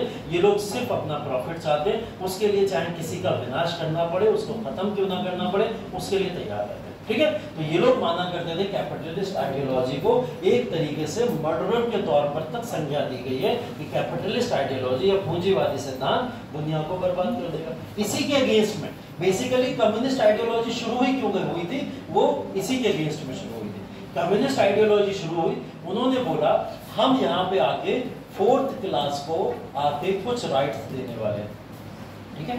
4th क्लास कल याद होगा आप लोग को, मैंने क्लर्जी बताया, नॉबल्स बताया था, नाइट्स बताए थे और फिर लास्ट में सर्व्स बताए थे। तो ये क्रोनोलॉजिकल ऑर्डर में जो सर्व्स हैं या फिर हम जिनको मजदूर बोलते हैं या किसान बोलते हैं, इन लोगों को ये राइट दिलाना चाहते थे, अधिकार दिलाना चाहते थे। उन्होंने बोला हम ऊपर के 3 लोगों के बारे में परवाह नहीं करते और इसके राइट दिलाने के लिए इवन कार्ल मार्क्स ने तो ये तक बोल दिया था अगर खूनी संघर्ष भी करना पड़े तो हम उसके लिए तैयार हैं, ठीक है। तो उन्होंने ये तक आइडियोलॉजी अपनी क्रिएट की है कम्युनिस्ट आइडियोलॉजी को बढ़ावा देने के लिए। अब यहाँ कोरिया के अंदर इन्हीं 2 आइडियोलॉजी में एक वॉर है, जिस वॉर के अंदर उत्तर कोरिया और दक्षिण कोरिया एक दूसरे के ऊपर वॉर के अंदर इन्वॉल्व हो जाते हैं, ठीक है। उत्तर कोरिया यहाँ पे अटैक करता है 1950 में दक्षिण कोरिया पर, ठीक है। तो दक्षिण कोरिया के ऊपर जब इसने हमला किया, भारत से इसका स्टैंड मांगा गया कहाँ? संयुक्त राष्ट्र में, यूनाइटेड नेशन, ठीक है। आप लोग United nation security council UNSC करके आपने एक संस्था सुनी होगी। इस संस्था को बनाया क्यों गया था? शांति स्थापित करने के लिए। कब? सेकेंड वर्ल्ड वॉर के बाद में। फर्स्ट वर्ल्ड वॉर के बाद में कौन सी संस्था बनी थी? लीग ऑफ नेशंस, ठीक है। लीग ऑफ नेशंस को ही डिसकंटिन्यू करके किसको बना दिया गया था? यूनाइटेड नेशन को बना दिया गया था। अब ये संस्था आपसी मतभेद को मिटाने के लिए थी, लेकिन आपसी मतभेद अपनी तरफ से डिसीजन नहीं दे सकती। इसको और कंट्री से भी पूछना है कि कौन सही है कौन गलत है, ये वो स्टैंड भी देखना चाहती थी। तो यूनाइटेड नेशन ने भारत का स्टैंड यहाँ पे पूछा, भारत के स्टैंड को लेकर भारत पे यहाँ प्रेशर बनाया गया। तो भारत ने इस बात को बोला कि वो अमेरिका का समर्थन करता है। क्या बोला उसने? वो अमेरिका। उसने डायरेक्ट नहीं बोला कि वो दक्षिण कोरिया को समर्थन करता है, उसने क्या बोला? वो अमेरिका का समर्थन करता है। क्यों अमेरिका का समर्थन करता है? अमेरिका तो पूंजीवादी देश है, कैपिटलिस्ट आइडियोलॉजी का, और यहाँ दक्षिण कोरिया कौन सा है? कैपिटलिस्ट आइडियोलॉजी का। तो अमेरिका इनडायरेक्टली कहीं ना कहीं किसको सपोर्ट करने आ गया था? वो साउथ कोरिया को सपोर्ट करने आ गया। तो भारत ने क्या बोला? हम सपोर्ट करते हैं अमेरिका का इस स्टैंड पे। तो इस बात से क्लियर होगी भारत का पक्ष कहाँ पे जा रहा है? वो जा रहा है यहाँ पर दक्षिण कोरिया के पक्ष, ठीक है। लेकिन प्रॉब्लम पता क्या थी? प्रॉब्लम ये थी भारत ने अपना पक्ष डायरेक्ट क्लियर तो नहीं किया था, नाम लेके कि भी उत्तर कोरिया के साथ जा रहा है दक्षिण कोरिया के साथ जा रहा है। भारत ने इस बात को भी नहीं बोला कि उत्तर कोरिया के साथ में अगर आगे हमें लगा सही वो भी है तो हम उसके साथ भी जा सकते हैं। जैसे मैंने बोला ना, डिप्लोमेटिक नीति यही होती है कि इस समय में अगर बहुत गलत दिखा कोई तो आप क्या करो? उसके अगेंस्ट में बोल दो। बट आगे चल के ऐसा नहीं है कि हम उसके अगेंस्ट में ही रहेंगे, है ना। जैसे अभी इजराइल के अगेंस्ट में भी भारत ने बोला था अभी कुछ समय पहले, जब इजराइल के हॉस्पिटल के, जब फिलिस्तीन के हॉस्पिटल के ऊपर हमला हुआ और वहाँ पे 30 बच्चों को मार दिया गया था, छोटे बच्चे थे, उनकी हत्या हो गई थी। इजराइल ने उसकी गारंटी ली थी कि मैंने हमला करवाया, तब भारत ने उसकी निंदा भी करी थी, इजराइल की निंदा भी करी थी। अगर यही रिलेशन अच्छे ही सिर्फ करने होते तो निंदा क्यों करता? तो जो गलत है उसके खिलाफ स्टैंड लेना भी भारत जानता है शुरू से, तो उसने यहाँ पे स्टैंड भी लिया, ठीक है। अब यहाँ पे क्या हुआ? कोरियाई युद्ध ने भारत की जो गुटनिरपेक्ष और शांति के यहाँ पर जो उसने प्रतिबद्धता दिखाई थी उसका भी एक टेस्ट किया। मतलब ये भारत बार बार जो कहता था कि हम गुटनिरपेक्ष को फॉलो करते हैं, हम नॉन अलाइन मूवमेंट को फॉलो करते हैं, तो आप अमेरिका का समर्थन कैसे कर सकते हैं? यूएसएसआर इस बात से नाराज हो गया। यूएसएसआर ने बोला कि आप इस बात को लेकर यहाँ पर यूएसए का समर्थन क्यों कर सकते हो? तभी भारत ने अपना स्टैंड यहाँ पे बदला था और भारत ने ये बोला था जरूरी नहीं है कि हम यहाँ पर उत्तर कोरिया को समर्थन ना दें, अगर फ्यूचर में हमें वो सही लगेगा तो हम उसके साथ भी जाने को तैयार है, ठीक। तो ये पहला कहीं ना कहीं भारत के लिए एक एग्जाम्पल के तौर पर ये वॉर आया, जिस वॉर के अंतर्गत भारत की गुटनिरपेक्ष सिद्धांत की पहली टेस्टिंग हुई थी। जिस टेस्टिंग में भारत फेल हो गया या पास हो गया? बताओ, पास हो गया होगा, ठीक है। क्योंकि भारत ने पहले तो आगे भाई दक्षिण कोरिया को समर्थन दे दिया, तैश में आगे कि चलो ठीक है गलत हुआ दक्षिण कोरिया के साथ में हम उसे समर्थन देते, लेकिन बाद में धीरे धीरे उसने अपनी नीतियों में परिवर्तन दिया, जिससे बाद में ये बात भी आ गई कि भारत उत्तर कोरिया को भी समर्थन कर सकता है अगर उसको वो आगे इन फ्यूचर सही लगेगा। तो इसका मतलब है तो ये वोटिंग ना करते वहाँ यूएन में किसी के, हाँ, वोट निरपेक्ष में तो इसने वोटिंग करी भी नहीं किसी भी तरीके की। इसने किसी को वोटिंग करके नहीं बोला कि मैं उत्तर कोरिया को सपोर्ट कर रहा हूँ, मैं दक्षिण कोरिया को सपोर्ट कर रहा हूँ, वही तो बोल दिया। हाँ, बोल नहीं। बेसिकली क्या होता है, यूनाइटेड नेशन आपका पक्ष जानता है ना। कभी कभी जब बहुत केस इतना कॉम्प्लिकेटेड हो जाता है, इंडिया ये भी कह सकता है कि हम अपने पेश हम किसी के साथ नहीं जा सकते। कह सकता था, बिल्कुल कह सकता था, लेकिन मैंने क्या बोला, वो समय इमोशनल और तैश में आके उसने एक स्टैंड ले लिया। उसने क्या बोला कि नहीं गलत हुआ है दक्षिण कोरिया के साथ में, हम दक्षिण कोरिया के साथ में ऐसा उसने अमेरिका के समर्थन में बोल दिया, और वो भी डायरेक्ट नहीं बोला, इनडायरेक्ट तौर पर। तो कभी कभी इमोशनल एंगल भी देखने को मिले भारत के, जिसका एक एग्जांपल है। लेकिन भारत को तुरंत याद आया, अरे हम तो गुटनिरपेक्ष वाले भी तो नेशन है, अगर हमने किसी एक नेशन को सपोर्ट कर दिया तो दुनिया के सामने एग्जाम्पल क्या जाएगा, भारत पक्षपात यहाँ पे कर रहा है, तो गुटनिरपेक्षता वो कैसे फॉलो कर सकता है, ठीक है। लेकिन भारत यहाँ पे क्या दिखाना चाहता था, भारत यहाँ पे ये दिखाना चाहता था कि वो ह्यूमैनिटी और मानवता का भी समर्थक है, ठीक है। तो इस वजह से भारत के ये दोनों स्टैंड आपको देखने को मिलेंगे। तो कहीं ना कहीं भारत ने गुटनिरपेक्षता का यहाँ पे सिद्धांत फॉलो किया, ठीक है। और यहाँ पर भारत ने पश्चिमी हस्तक्षेप, आगे भी बोला भारत ने, इतना ही नहीं बोला, भारत ने अब आगे क्या बोला, अमेरिका का समर्थन भारत देता हुआ दिखाई दे रहा था पूरी दुनिया को, क्योंकि भारत ने क्या बोला, अमेरिका जो कर रहा है हम उसके साथ में, ठीक है, ऐसे ही तो बोला है। तो भारत ने आगे अपने और शब्दों को आगे बढ़ाया और भारत ने बोला, भारत युद्ध में किसी भी पश्चिमी हस्तक्षेप को किसी भी तरीके का समर्थन नहीं देता। पश्चिमी हस्तक्षेप में तो अमेरिका आ गया, है ना। अब ये भी एक इनडायरेक्ट वर्ड है, इनडायरेक्ट वर्ड ही तो, ये तो नहीं बोला हम अमेरिका का समर्थन नहीं आना चाहिए या अमेरिका इन्वॉल्व ना हो इस वॉर के अंदर, क्या बोला, पश्चिमी हस्तक्षेप के किसी भी चीज को भारत फेवर नहीं करता, ठीक। ये भारत की डिप्लोमेटिक नीतियां हैं, जिसके तहत इनडायरेक्ट तौर पर कहीं ना कहीं अमेरिका भी इस बात को समझ जाता था और उसका नाम लिए बिना भारत अपना काम भी कर गया, ठीक है। तो ये गुटनिरपेक्ष सिद्धांत का भारत का एक पहला एग्जाम्पल है, जो कोरिया युद्ध के अंदर देखा गया, जो कोरिया युद्ध 50 से 53 तक चला, ठीक है। कौन जीता था इसमें? इसमें ये सब नहीं लिखा हुआ क्योंकि हमें उससे लेना देना नहीं, लेकिन इतना पता होना चाहिए आपको कौन जीता होगा। डोनेशन क्रिएट हो गया इसके बाद में। अच्छा, तो प्रभावी रूप से कौन रहा इसके ऊपर? उत्तर कोरिया, ठीक है। नॉर्थ कोरिया, उत्तर कोरिया यहाँ प्रभावी रूप से रहा, और आज के समय में भी आप देख सकते हो, ठीक है।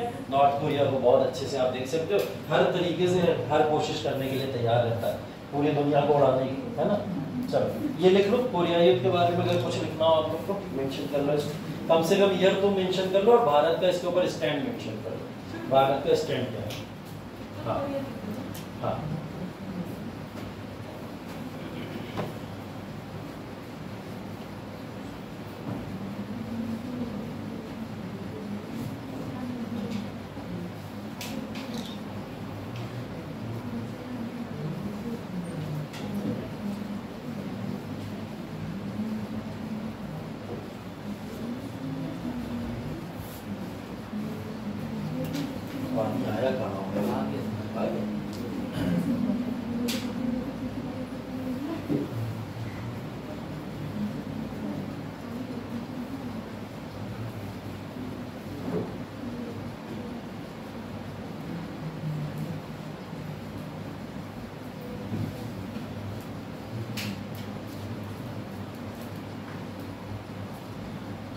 कोरिया युद्ध की डेट लिख लो, भारत का स्टैंड लिख लो, बस, ठीक है।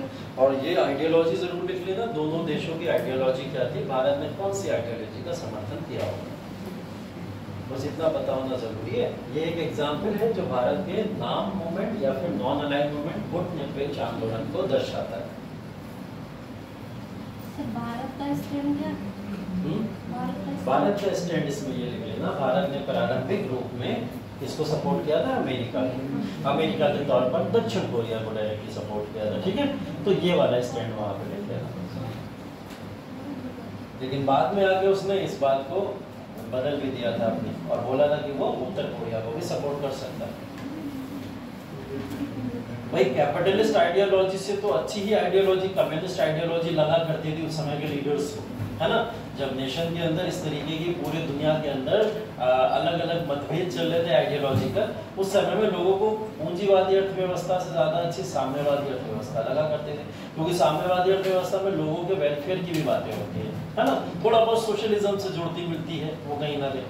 तो इस वजह से कोई भी नेशन पूंजीवादी अर्थव्यवस्था के अगेंस्ट में ही खड़ा हुआ दिखाई देगा अगर एशियन नेशन की बात हम लोग करें, ठीक है। उपनिवेशवाद भी इसी का ही परिणाम है। हाँ, उपनिवेशवाद भी उसी का, कैपिटलिस्ट आइडियोलॉजी।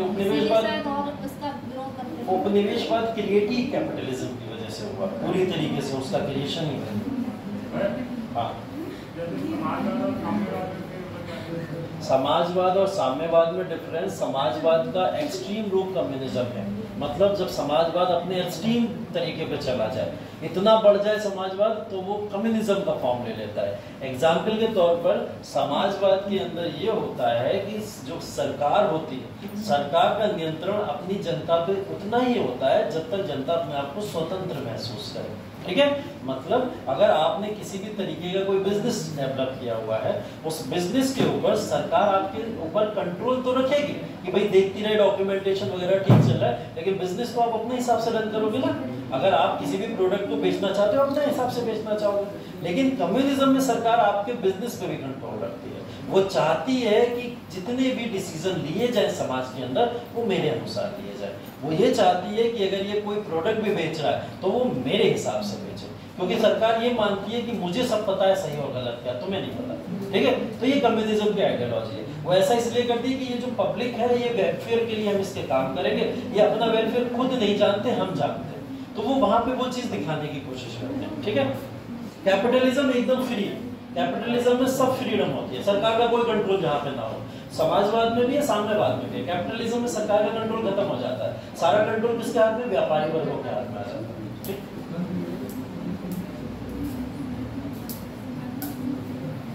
चलिए इसके बाद में आ जाते हैं भारत और चाइना के बीच के विवाद के बीच। ठीक है, भारत और चीन के बीच में जो विवाद हुआ, उस विवाद से पहले कुछ चीजें, जैसे आपने एक स्टेटमेंट सुना होगा, हिंदी चीनी भाई भाई, ठीक है, सुना ना, ये बहुत पहले के स्टेटमेंट के तौर पर जाने जाते थे और तब से भारत के अंदर यही चलता था।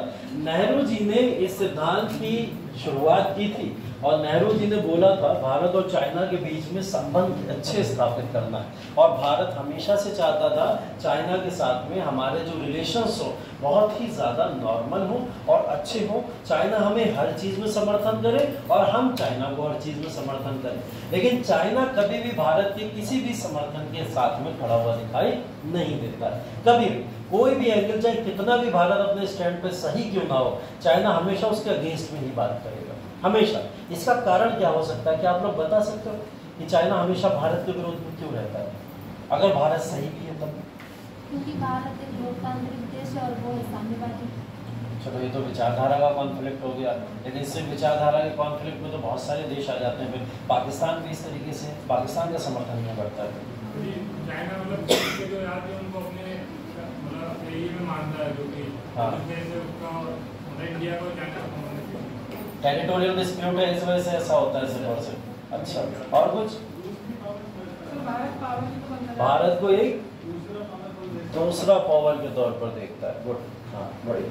देखिए, चाइना अपना कंपटीशन अगर एशिया में किसी को मानता है तो वो सिर्फ भारत को मानता है। पहली चीज तो यही है।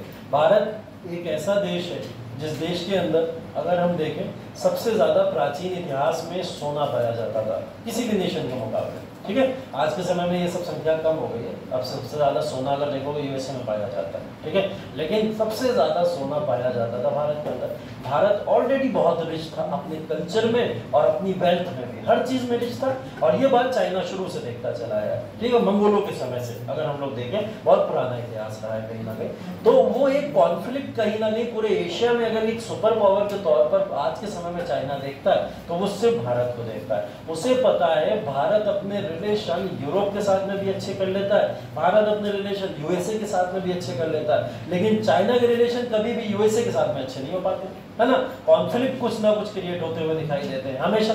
यूरोप की भी बहुत सारी कंट्रीज के साथ चाइना के रिलेशन अच्छे नहीं दिख पाते, तो वो क्या करने की कोशिश करता है कि एशिया की सबसे बड़ी शक्ति के तौर पर मुझे रोकना है भारत को। अब उसमें वो कितना भी सही क्यों ना हो, मैं उसका समर्थन नहीं कर सकता।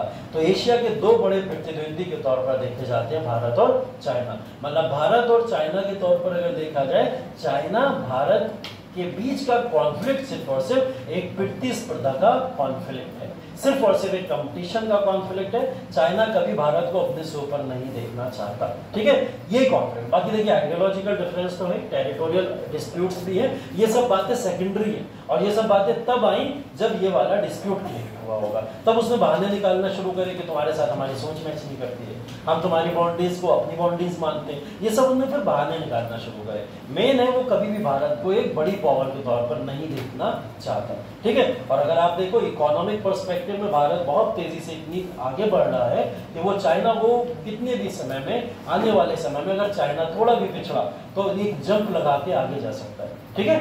ये क्वेश्चन यूपीएससी के 2019 या 20 में आया हुआ है, ठीक है। यूपीएससी के 2019-20 में क्वेश्चन आया था, उसमें बोला गया था चाइना की जो इकोनॉमिक ग्रोथ है या चाइना की जो जीडीपी है उसको भारत बहुत जल्द ही सरपास कर देगा, मतलब उसको क्रॉस करके भारत चाइना की जीडीपी को पीछे छोड़ देगा बहुत जल्द ही, ऐसा स्टेटमेंट उसमें लिखा हुआ था, ठीक है।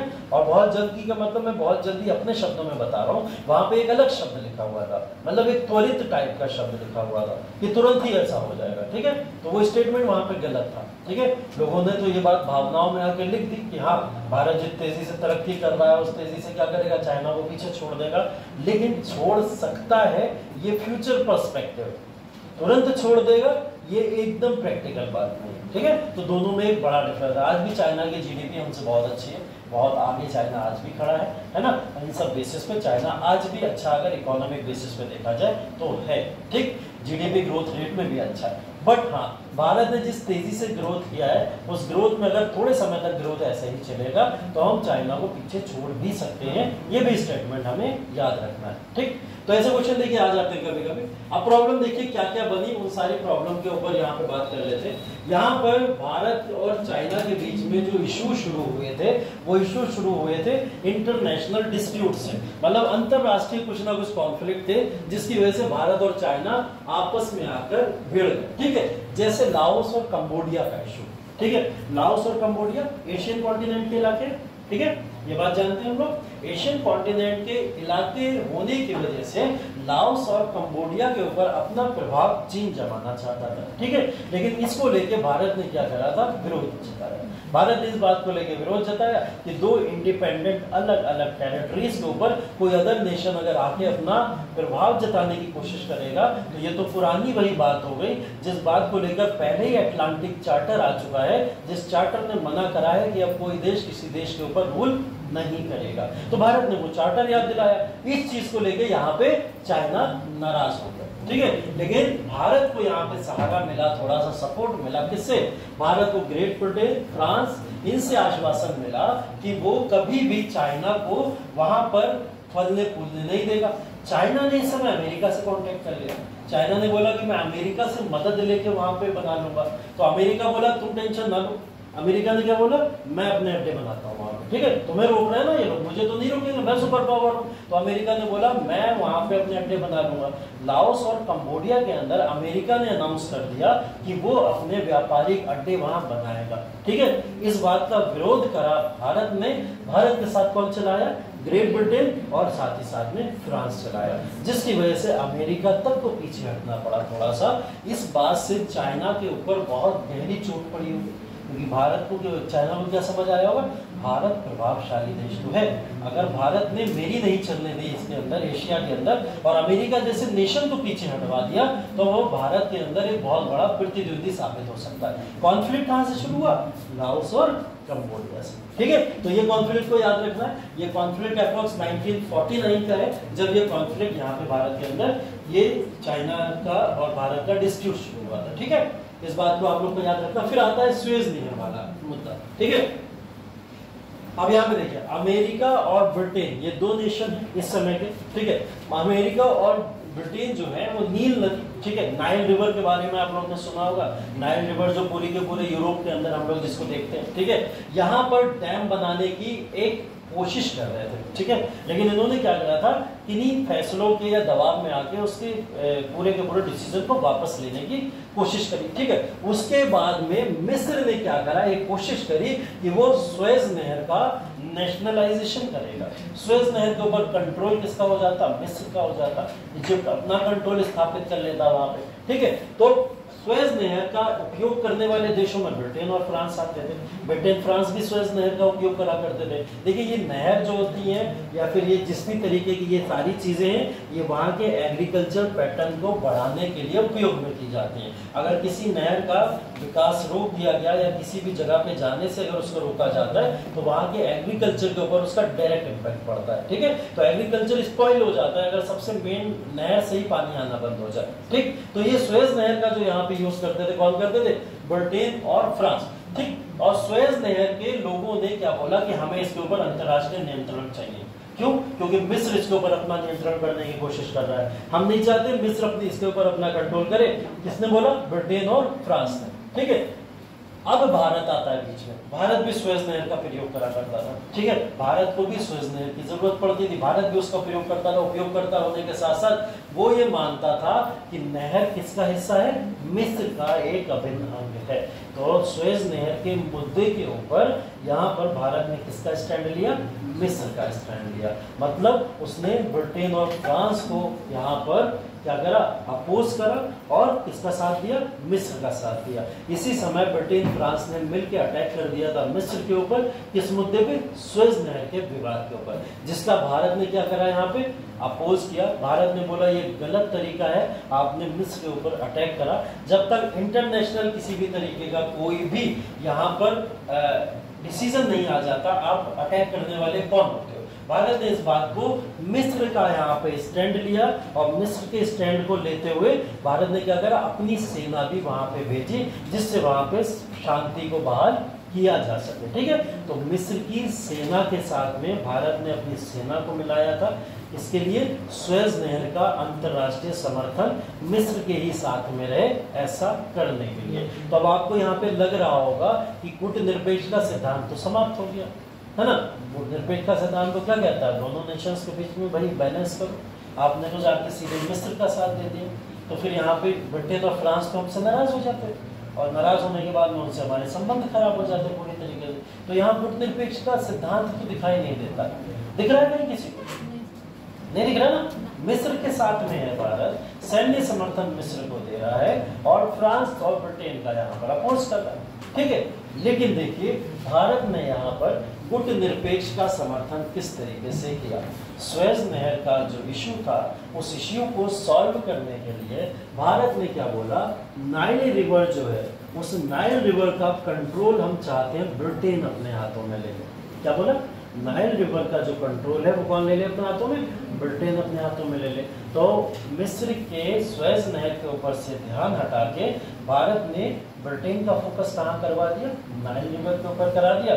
और एक ये भी पक्ष दिखा दिया कि हम आपके साथ खड़े हुए हैं अगर आप नाइल रिवर का अंतर्राष्ट्रीयकरण अपने फेवर में करने को तैयार होते। तो ब्रिटेन की नाराजगी यहाँ खत्म हो गई। फ्रांस ब्रिटेन एलाई थे एक दूसरे के, तो ब्रिटेन के साथ साथ में फ्रांस की भी उसके साथ में दुश्मनी खत्म हो जाएगी। ठीक है, तो भारत अपने कूटनिरपेक्ष सिद्धांत को कैसे बैलेंस किया? उसने मिस्र का भी साथ दे दिया, स्वेज नहर का फेवर भी कर दिया, अपनी सेना पहुंचा के मिस्र को सहयोग भी कर दिया और बाद में ब्रिटेन और फ्रांस का भी समर्थन जीत लिया। क्या कहते हुए? कि नाइल रिवर का कंट्रोल आप अपने हाथों में ले लो। ठीक है, ये सब नीतियां सीखने वाली हैं। जब हम लोग यूपीएससी का एग्जाम देते हैं ना, यूपीएससी का एग्जाम देने तो बहुत आसान है। बोला जाता है कि आप यूपीएससी का एग्जाम पास करना 1% टफ है। 1%, 99% टफनेस तो उसकी लाइफ में है। जब आप उसकी लाइफ में चले जाते हो, जब आप ऑफिसर बन जाते हो, स्ट्रगल वहां से शुरू होता है। क्योंकि उस स्ट्रगल को आप सॉल्व कैसे करोगे? आपका चीफ सेक्रेटरी बैठा हुआ सीनियर आईएएस ऑफिसर, वो आपसे कुछ और कह रहा है, वहाँ का सांसद आपसे कुछ और कह रहा है, वहाँ का विधायक दल का नेता आपके पास आके कुछ और कह रहा है, जनता लगी वो उसका दिमाग ही अलग चल रहा है। ठीक है, और वो आंदोलन के लिए बाहर खड़ी हुई है। आप इन सबके बीच में कैसे बैलेंस स्थापित करोगे? कई सारे आईएएस ऑफिसर्स और बहुत सारे लोगों ने इन सारी समस्याओं से निपटने के लिए खुद को ही निपटा दिया। देखे हो ना एग्जाम में, कितने सारे एग्जाम्पल है, खुद को ही निपटा दिया। वो नहीं बैलेंस कर पाए, वो क्योंकि चैलेंज के लिए अपने आप को तैयार नहीं कर पाए। वो इतनी पढ़ाई करने वाले बच्चे हुआ करते थे जिन्होंने पढ़ पढ़ के एग्जाम तो निकाल लिया, लेकिन प्रैक्टिकल लाइफ को कभी जीना ही नहीं सीखा।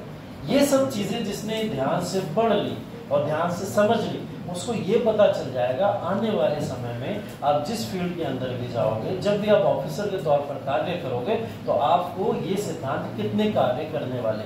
मतलब ये वाला जो नॉन अलाइन मूवमेंट है ना, कूटनिरपेक्ष, या फिर डिप्लोमेसी आपकी, डिप्लोमेसी नीति वहाँ कितनी काम करती है। इवन एक आईएएस एस्पिरेंट को पहचाना ही ऐसे जाता है अगर वो डिप्लोमेटिक बातें करता है, वो कभी किसी को बुरा नहीं कहता है, कभी किसी के अगेंस्ट में नहीं जाता है, कभी हमेशा दोनों पक्षों के बीच में बैलेंस बना के रखता है।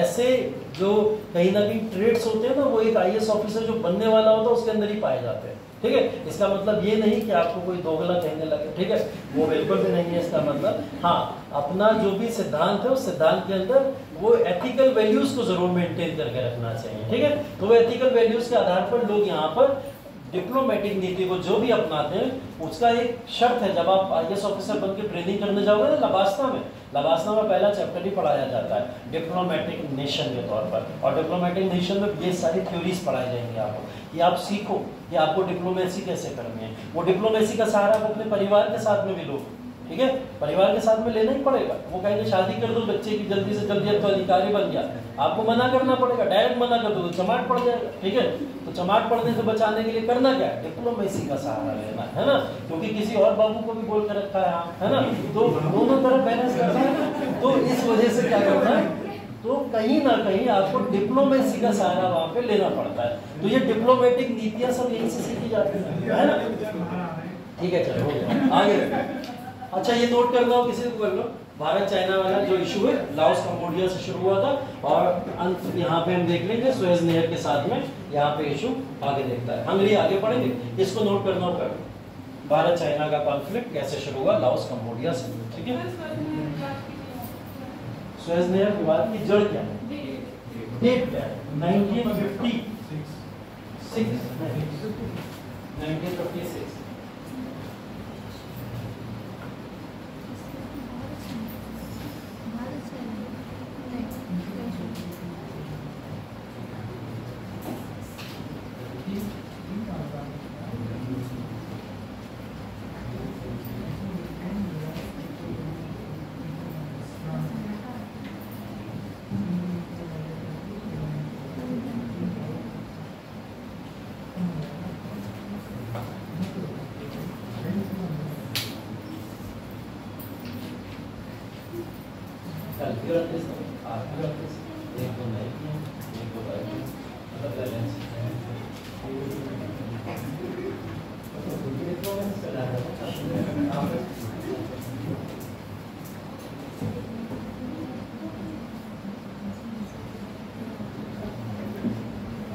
मैं तो सब पे तैयार हूँ, लेकिन आप तुम लोग डिसाइड कर लो।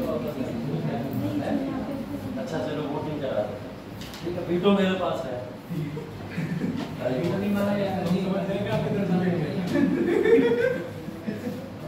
देखिए, दो समय चल रहे हैं कि सर क्लास ऑनलाइन 8 से 9 ले लीजिए, और कोई कह रहा है 9 से 10 ले लीजिए। ठीक, हाँ, अब जो 8 से 9 वाले समर्थक हो वो हाथ खड़ा कर लो, 8 से 9 वाले। मसला वीटो की जरूरत ही नहीं, एक तरफा वोटिंग हो गई, अब मैं कहा था अब 9 से 10 हो ही गया, तो 4 लोग खड़ा कर रहे हैं 8 से 9 में।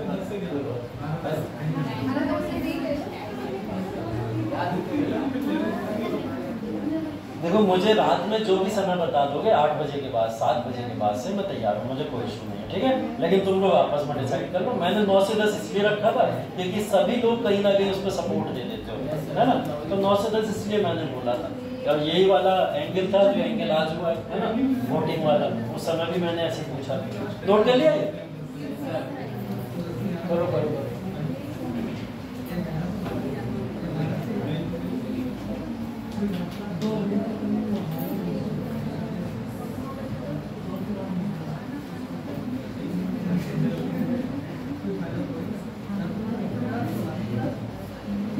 टॉपिक भी बता दो क्या करा रही है, तो मैंने सोचा है गुप्ता टाइम पर हम लोग बताओ अपने हिसाब से।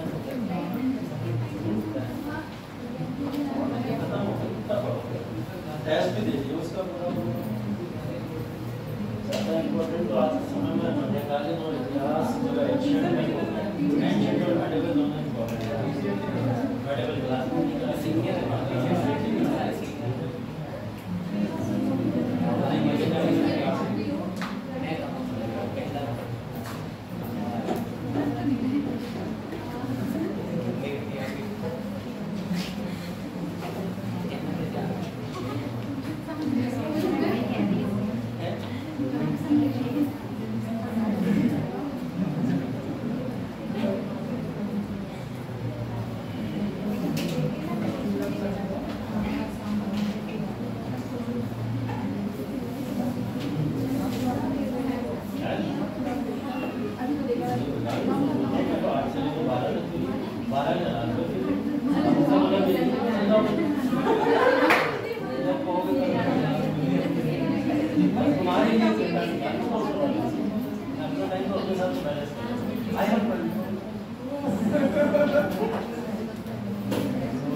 ठीक है, देखिए इसके बाद हंगरी का मुद्दा देख लीजिए। ठीक है, हंगरी, ठीक है, 1956 में हंगरी और सोवियत संघ की बात है। ठीक, हंगरी और सोवियत संघ। अब यहाँ पर हंगरी का इशू है सोवियत संघ के साथ। यूनाइटेड नेशन, सोवियत संघ और सोवियत संघ के कई सारे मेंबर्स इस समय तक बन चुके थे 1956 तक। 1956 में हंगरी भी उसका एक मेंबर हुआ करता था। हंगरी ने अपने आप को क्या करा, उस पूरे के पूरे यूनाइटेड नेशन के कॉन्ट्रैक्ट से बाहर करने की कोशिश करी। ठीक है, क्यों बाहर करने की कोशिश करी? हंगरी किसके साथ में बाउंड्री शेयर करता है? अपनी बताओ ज्योग्राफी वाले बच्चे। हंगरी अपनी बाउंड्री किसके साथ शेयर करता है? किसके साथ? हंगरी अच्छा कौन से कॉन्टिनेंट में है बताना जरा तुम लोग। यूरोप के अंदर है हंगरी। और कौन सी नेशन के साथ या देश के साथ अपनी बाउंड्री शेयर करता है? क्वेश्चन पूछे जाते हैं Austria. Very good, very good. Austria Hungary तो भी वर्ल्ड वॉर के टाइम पे भी पढ़ोगे आप लोग, उसको भी पढ़ोगे। ऑस्ट्रिया के साथ में हंगरी अपनी बाउंड्री शेयर करता है। ऑस्ट्रिया हंगरी कंप्लीट तौर पर किसी एक पावर के अधीन रहते थे। वो पावर कौन थी? Ottoman empire. ऑटोमन एम्पायर नहीं है, उतना पुराना नहीं है। हम लोग थोड़ा मॉडर्न एरा की बातें करेंगे। तब हंगरी और ऑस्ट्रिया ये दोनों कंट्रीज किसके प्रभाव में रहते थे? कौन से नेशन के कंट्रोल में रहा करते थे? टाइम बता दीजिए। लगभग 20वीं सेंचुरी, 20वीं शताब्दी। 20वीं शताब्दी, वर्ल्ड वॉर के समय की बात ही कर रहा हूँ।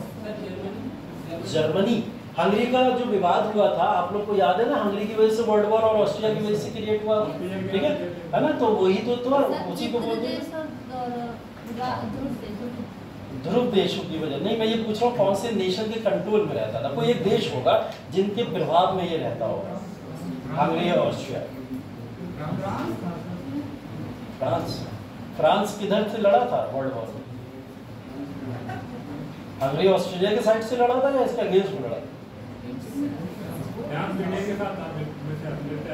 फ्रांस ब्रिटेन के साथ में था, तो हंगरी ऑस्ट्रिया के अपोज में होगा ना, तो ऑब्वियस बात है ना, तो उसके अपोज में रहा। हंगरी ऑस्ट्रिया के ऊपर एक नेशन जो कंट्रोल करता था, किसी ने भी जर्मनी नाम दिया था। ठीक है, जर्मनी का इनडायरेक्ट कंट्रोल इनके ऊपर बहुत ही ज्यादा पूरे 20वीं शताब्दी में देखने को मिला।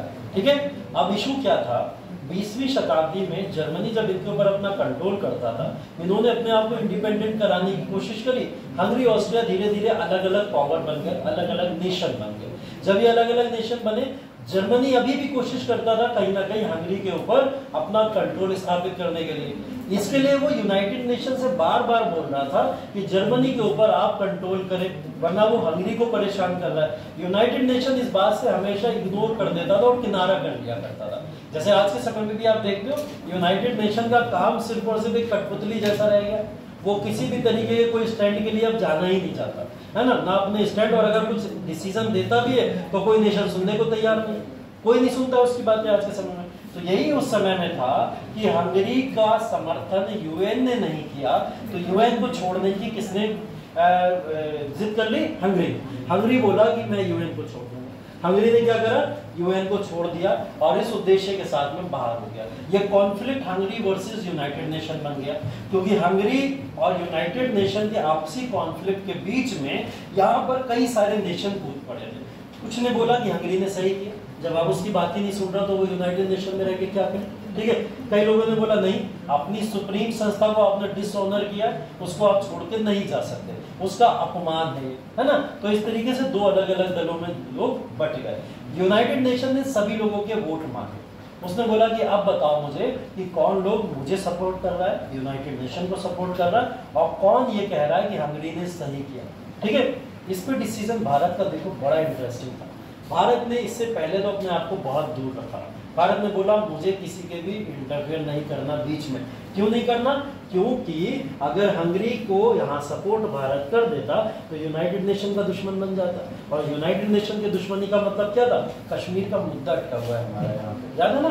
कश्मीर वाला मुद्दा जो जा चुका है यहाँ पे हमारा, तो वो कश्मीर वाला मुद्दा यहाँ पे अटका हुआ है। अगर यूनाइटेड नेशन इसके अगेंस्ट में डिसीजन दे देगा तो कश्मीर हमारे हाथों से जा सकता है। माउंटबेटन ने तो बोला था कश्मीर के ऊपर, कश्मीर को लेकर यूनाइटेड नेशन में चले जाओ, तो चले गए भारत के लोग, लेकिन वहां पे यूनाइटेड नेशन ने मुद्दा लटका दिया था। ठीक है, तो ये कहीं ना कहीं मुद्दा लटका था, तो भारत इससे अपने आप को दूर रहा। भारत ने बोला मैं किसी को सपोर्ट नहीं करूंगा। भारत की बहुत आलोचनाएं हुई, पूरे नेशन, लगभग भारत के सभी नेशन अपोज में आ गए। उन्होंने बोला कि अगर आप किसी का भी सपोर्ट नहीं कर रहे हो तो ये बात ये दिखाती है कि आप यूनाइटेड नेशन के बनने से भी खुश नहीं हो और यूनाइटेड नेशन के विरोधी। ये बात तक के आरोप भारत के ऊपर लगे, तो इससे कहीं ना कहीं यूनाइटेड नेशन भी नाराज हुआ। यूनाइटेड नेशन को भी ये समझ में आया कि तुम हमारा साथ नहीं दे रहे हो तो हम कश्मीर में तुम्हारा साथ नहीं देंगे, है ना? लेकिन भारत उसके बावजूद भी अपने गुट निरपेक्ष के सिद्धांत को फॉलो करता है और वो अंत तक इतने प्रेशर के बाद में भी किसी भी परिस्थिति में किसी भी पक्ष को समर्थन नहीं देता है। ठीक है, ये गुट निरपेक्ष का भारत का सबसे बड़ा एग्जाम्पल है, जहां भारत किसी एक स्टैंड पे आ सकता था, वो बोल सकता था यहाँ के दबाव में आके कि भाई हंगरी को कौन ही जानता है, ना तो हम देखें कि टेक्नोलॉजिकल इंपॉर्टेंस है हमारे उसकी हमारे लिए, ना इकोनॉमिक बेसिस पे हमें किसी तरीके की मदद कर सकता है, लेकिन कोई एथिकल मॉरलिटी थी भारत की जो कहीं ना कहीं हंगरी को अपोज नहीं कर रहा था, है ना? तो वो बोला मैं हंगरी को अपोज नहीं करूंगा और ना ही मैं यूनाइटेड नेशन को अपोज करूंगा। तो उसने इतनी बड़ी संस्था के सामने एक बैलेंस्ड डिसीजन लेके ये पूरी दुनिया को एक संदेश दिया था कि भारत अभी भी अपने गुट निरपेक्ष के आंदोलन या उस सिद्धांत को आगे बढ़ाने में लगा हुआ है। ठीक है, एक बहुत बड़ा एग्जाम्पल है हंगरी वाला। हंगरी के अलावा देखिए कांगो भी एक अलग ही इसी तरीके का एक एग्जाम्पल के तौर पर है। ठीक है, कांगो की अगर बात करें तो भारत की विदेश नीति ने कांगो की आजादी के लिए कहीं ना कहीं एक संघर्ष किया है जो यहाँ पे दिखाई देता है। वो कैसा संघर्ष था?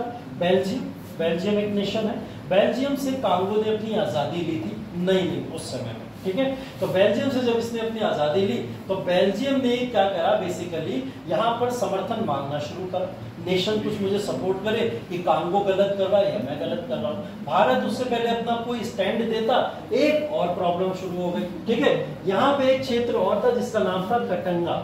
ठीक है, कटंगा एक क्षेत्र था जो कांगो से ही लगने वाली एक बाउंड्री थी, उसने भी क्या करा, अपने आप को आजाद घोषित कर दिया। बेल्जियम से एक बाउंड्री कांगो टूटी थी उस समय और एक बाउंड्री कौन सी थी? कटंगा। इस कटंगा ने भी अपने आप को आजाद घोषित कर दिया। जैसे ही इसने आजाद घोषित करा, नेहरू ने संयुक्त राष्ट्र एक अपील करी और वो अपील क्या थी, इस क्षेत्र में वो जाके हस्तक्षेप करे और वहां पे चल रहे गृह युद्ध को रुकवाए, क्योंकि ऐसे तो धीरे धीरे सब नेशन वो पूरा बेल्जियम ही टूट जाएगा। कांगो, कटंगा, फिर आगे चल के पता नहीं कौन कौन छोटी छोटी बाउंड्रीज आके अपने अपने नेशन बनाते चली जाएंगी। और यहाँ पे अब किसको जाना चाहिए, हस्तक्षेप करना चाहिए, यूनाइटेड नेशन को हस्तक्षेप करना चाहिए। ठीक है, यूनाइटेड नेशन ये प्रस्ताव 1961 में लेकर आया और यहाँ पर भारतीय सेना वहां पहुंची और भारतीय सेना ने पहुंच के यूनाइटेड नेशन को ये बात बोली कि हम यहाँ पर कटंगा का समर्थन करना चाहते हैं, आप चाहे इसमें बीच में बोलो या ना बोलो।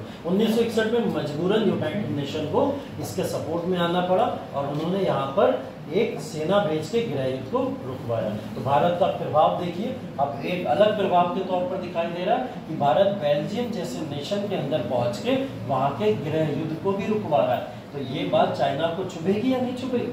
मतलब चाइना एक अपने आप को शक्तिशाली नेशन बनाने में लगा हुआ, इधर भारत पूरी दुनिया के नेशन के अंदर एंटर कर करके वहां अपना वर्चस्व साबित करता चला जा रहा है। ठीक है, तो ये इशू जो कांगो वाला था वो भारत ने कुछ इस तरीके से सॉल्व कर दिया। देखिए, इन दोनों जगह पे यूनाइटेड नेशन की बेइज्जती हुई है, बहुत बुरी बात है। ठीक है, हुई है ना, ऊपर वाले में हुई है, भारत ने सपोर्ट नहीं किया उसको, यहाँ हुई है, भारत इनसे बोला, यूनाइटेड नेशन ने नहीं किया तो भारत खुद अपनी सेना लेके पहुंच गया।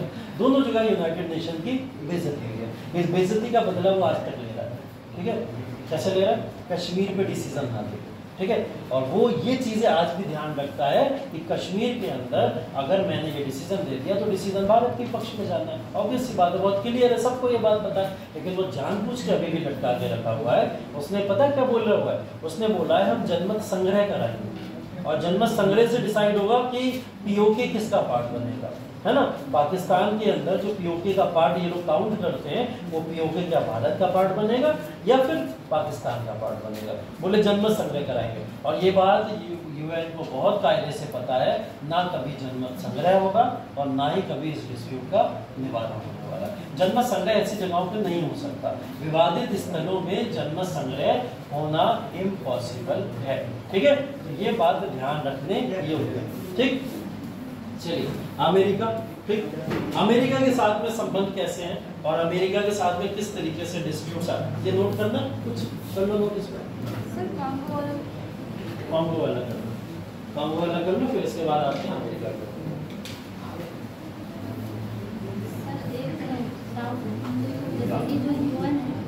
यूएन में कश्मीर का मुद्दा अटका हुआ है, तो वहाँ पर सारे कंट्री के लोग हैं वो अपना मत देंगे वहाँ पर बैठेंगे, तो सिर्फ यूएन से ही वो उसका रुका हुआ है। यूएन के अंदर ऑलरेडी बहुत सारी यूएन है क्या, यूएन एक असेंबली है जिसमें सारे नेशन का पार्टिसिपेशन है। ठीक है, हाँ, सभी का प्रतिनिधित्व है वहाँ पे। यूएन के अंदर कोई भी डिसीजन जब पारित होता है तो वो डिसीजन पारित होता है सभी कंट्रीज के सहयोग से। ठीक है, लेकिन वहाँ पे एक बहुत बड़ी प्रॉब्लम है, और वो बड़ी प्रॉब्लम क्या है कि आज भी पूरे यूएन के ऊपर यूएसए बहुत कंट्रोल रखता है अपना, और यूएसए के साथ साथ में कुछ ऐसी एक दो कंट्रीज और हैं जैसे ब्रिटेन या फ्रांस वगैरह को मान लो, ये भी अपना कंट्रोल अभी बहुत बुरी तरीके से उस पर रखती है। मतलब पूरी दुनिया सिर्फ 2-3 नेशन के इशारों पे नाच रही है यूनाइटेड नेशन के तौर पर। अब इन लोगों का जो स्टैंड होता है वही स्टैंड वीटो के आधार पर कहीं ना कहीं सभी कंट्रीज अपने फेवर में लेना शुरू करती है। अमेरिका नहीं चाहता कि कश्मीर, अमेरिका कभी नहीं चाहेगा कश्मीर का विकास। ब्रिटेन चाहता था, ब्रिटेन शुरू में भी चाहता था, ब्रिटेन कभी अभी भी कहता है, ब्रिटेन अमेरिका तक से इस मैटर पे बात कर चुका है कई बार कि कश्मीर के इशू को सुलझाया जाए। माउंटबेटन ब्रिटेन ही तो है, और ब्रिटेन ने ही तो ये सजेस्ट किया था कि कश्मीर का इशू सुलझेगा जाके यूएन के अंदर, सुलझ भी जाता उस समय, लेकिन कुछ प्रॉब्लम्स उस समय में जानबूझ के यूएन ने क्रिएट कर दी। तो यूएन नहीं चाहता का मतलब ये है कि अमेरिका नहीं चाहता। ठीक है, क्योंकि आज के समय में भी आप देख लो यूएन के अंदर अगर बहुत बड़ा एक डिसीजन आया था कि भाई हमें फेवर में बताओ, ये जो यूएन संस्था बनी है इसमें जो कंट्री पार्टिसिपेट कर रहे हैं उनको क्या प्रॉफिट क्या है इसमें? प्रॉफिट ये है कि आपसी मतभेद जितने भी हैं वो अगर उनके हों या किसी दूसरे के हों, सबको वो निपटाने की पावर रखते हैं अपने पास में। पहली चीज तो उसकी वजह से आपसी मतभेद शायद ना होते। दूसरी चीज इकोनॉमिक बेनिफिट मिलता है। इकोनॉमिक बेनिफिट का मतलब जितने भी लोग यूनाइटेड नेशन के पार्ट हैं, अगर इन फ्यूचर किसी भी तरीके से किसी इकोनॉमिक तरीके के डिक्लाइनेशन में चले जाते हैं, कोई इकोनॉमिक लॉस में चले जाते हैं, तो यूएन क्या करता है, WTO से बात करता है। ठीक है, और साथ ही साथ में इकोनॉमिक फोरम से बात करता है, IMF से बात करता है और बोलता है इनको इकोनॉमिक बेसिस पे मदद की जाए। ये फायदा है उनका वहाँ। ठीक है, तो इस फायदे के तौर पर वो जानना चाहता है। ठीक है, नोट हो गया।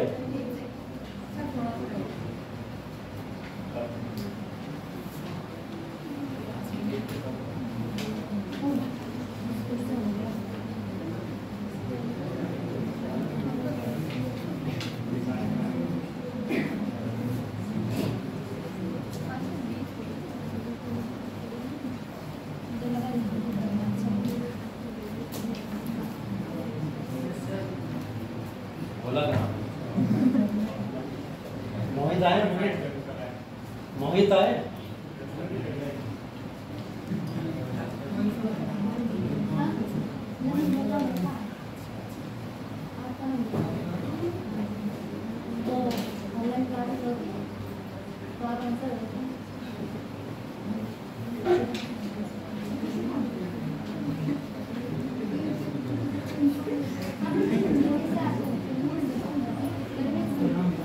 नम्रता राजपूत,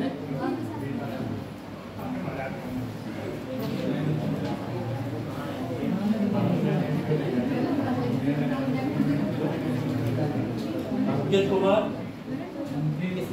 अंकित अभी तुम्हारी एब्सेंट लग जाए, बहुत एसएससी में बैठने को मन करता तुम्हारा। विनय कुमार, अभिषेक,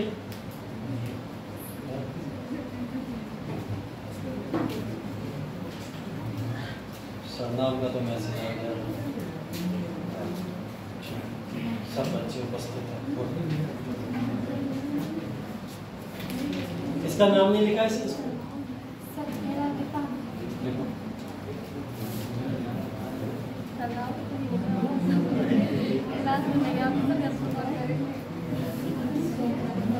ठीक है, अमेरिका वाला देख लेते हैं।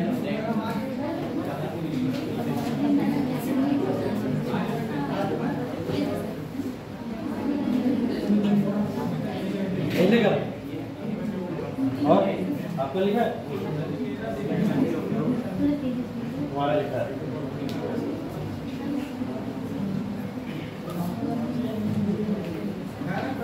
ठीक है, अब अमेरिका के इशू के ऊपर आ जाते हैं। अमेरिका का इशू बहुत सिंपल है समझने के लिए। अमेरिका के भारत के साथ संबंध भी समझना बहुत आसान है। अमेरिका भारत के साथ अपने संबंध जो क्रिएट किया था वो टेक्नोलॉजी के विकास के लिए किया था। ठीक है, मतलब भारत के अंदर वो टेक्नोलॉजी का एक नया विकास देखना चाहता था। मतलब भारत को अमेरिका से जो मदद चाहिए थी वो टेक्नोलॉजी के तौर पर तो चाहिए थी। एक इशू भी हमने पीछे डिस्कस किया था, हंगर, जो भूखमरी है, उस भूखमरी के बेसिस पे भी भारत बहुत पिछड़ा हुआ था, तो उसको वहां से भोजन भी चाहिए था। और साथ ही साथ में राष्ट्र निर्माण के लिए भी भारत के ऊपर वो अपना मदद प्रोवाइड कर सकता था। ठीक है, प्रजातांत्रिक तौर पर कहीं ना कहीं कह सकते हो आप उसको, यहाँ से डेमोक्रेसी का एक सिद्धांत देखने को मिल जाता। ठीक है, तो इन सारे सिद्धांतों से मदद किसको चाहिए थी, यहाँ पे भारत को चाहिए थी। किससे चाहिए थी, अमेरिका से। लेकिन देखो इशू क्या था, कश्मीर संबंधी जो अमेरिका की नीति थी, इस नीति ने भारत और अमेरिका के बीच की मित्रता को कहीं ना कहीं समाप्त कर दिया। ठीक है, भारत बहुत डिपेंडेंट होना चाहता था अमेरिका के ऊपर, लेकिन अमेरिका का हमेशा से स्टैंड एक कहीं ना कहीं वो गलत था और वो कश्मीर के मुद्दे को सॉल्व नहीं करना चाहता था। तभी तो हम बार बार कह रहे हैं यूनाइटेड नेशन ने होल्ड क्यों कर दिया ये मुद्दा।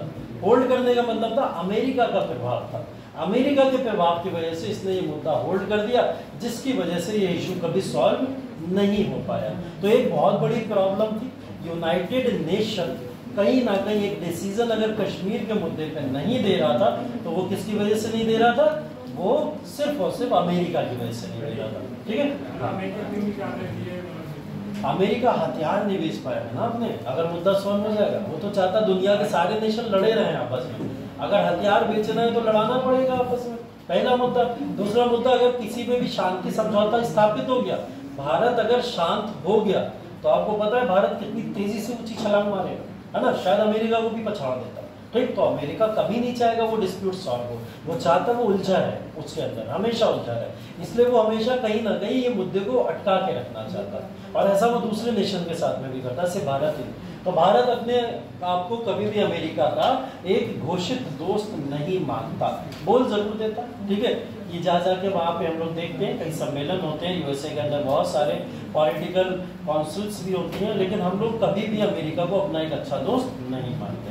ठीक है, तो इन सारी चीजों से बेसिकली हमको ये बात पता चली कि यूनाइटेड नेशन का सीधा लेना देना अमेरिका से था, और अमेरिका ही नहीं चाहता था कि कश्मीर का मुद्दा सॉल्व हो। भारत डिपेंड होना चाहता था टेक्नोलॉजी पे, भोजन के ऊपर, या फिर कहीं ना कहीं कह सकते हो आप राष्ट्र निर्माण कैसे होगा भारत का, उसका एक आइडिया लेना चाहता था यूएसए से। लेकिन इनकी मदद भारत ने आगे चल के ठुकरा दी और इनकी मदद से पूरी तरीके से किनारा कर लिया, जब भारत को ये सब मुद्दा समझ में आया कि कश्मीर इनकी वजह से रुका हुआ है। ठीक है, और ऐसा हुआ भी, भारत ने कहीं ना कहीं अमेरिका को यहाँ पर नापसंद करने के पीछे के कारणों में एक कारण चाइना के एंगल को भी माना है। ठीक है, चाइना के एंगल को मानने का मतलब अमेरिका और चाइना की तो आप दोस्ती की मिसालें समझते हो कितनी अच्छी है ना, मतलब अमेरिका चाइना एक दूसरे के राइवलरी है, बहुत तगड़े दुश्मन है। ठीक है, उसका कारण क्या है, चाइना रशिया को सपोर्ट करता है।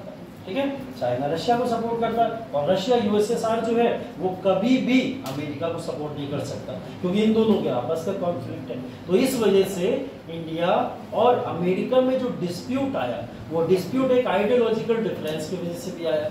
भारत चाइना के साथ थोड़ा बहुत समर्थन दे देता और चाइना को समर्थन करने की कोशिश भी करता था, क्योंकि कम्युनिस्ट आइडियोलॉजी से भारत को परहेज नहीं था।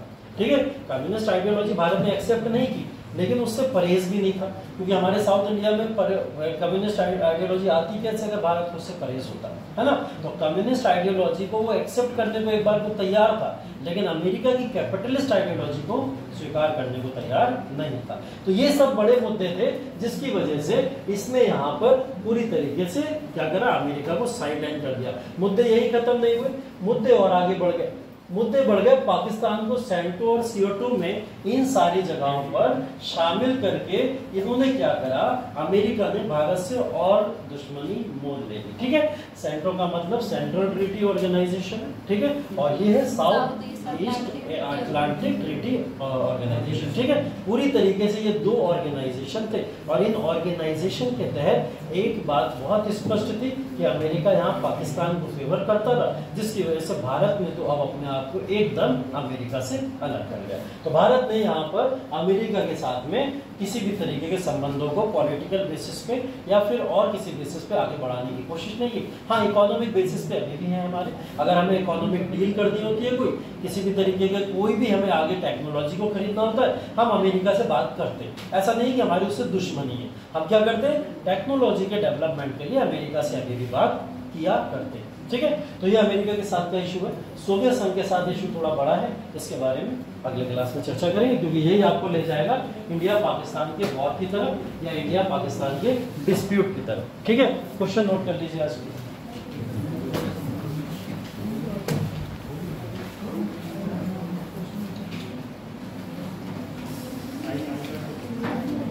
क्वेश्चन नोट करिए, भारत की विदेश नीति, भारत की विदेश नीति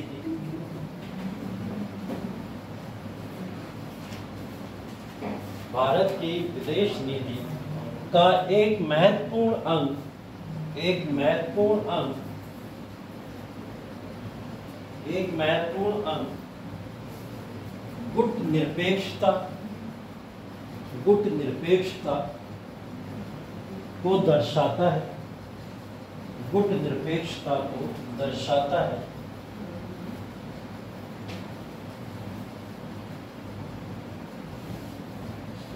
जवाहरलाल नेहरू ने, विराम चिन्ह लगा के लिखना, जवाहरलाल नेहरू ने पंचशील सिद्धांत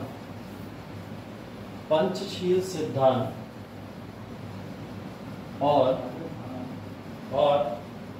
गुट निरपेक्षता में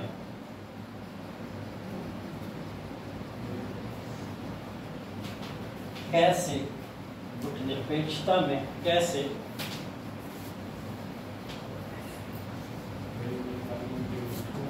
बैलेंस हो गया लोग, कैसे, अरे बैलेंस किया होगा, ठीक है, बैलेंस किया होगा। बैलेंस का मतलब हिंदी में संतुलन, हाँ वेरी गुड, कैसे संतुलन किया होगा, कैसे संतुलन किया, संतुलन कैसे संतुलन किया। ठीक है, तो ये क्वेश्चन है 250 वर्ड्स में। आपको इसमें दो एंगल लिखने, समझ गए होंगे आप, गुट निरपेक्षता के सिद्धांत के बारे में लिखना है और बाद में आपको नॉन अलाइन मोमेंट मतलब गुट निरपेक्षता के सिद्धांत को कंपेयर किससे करना है, पंचशील के सिद्धांत से। ठीक है, ये क्वेश्चन लिखना है। इस क्वेश्चन के साथ मिलते हैं मंडे। ठीक है, चलिए, थैंक यू सो मच।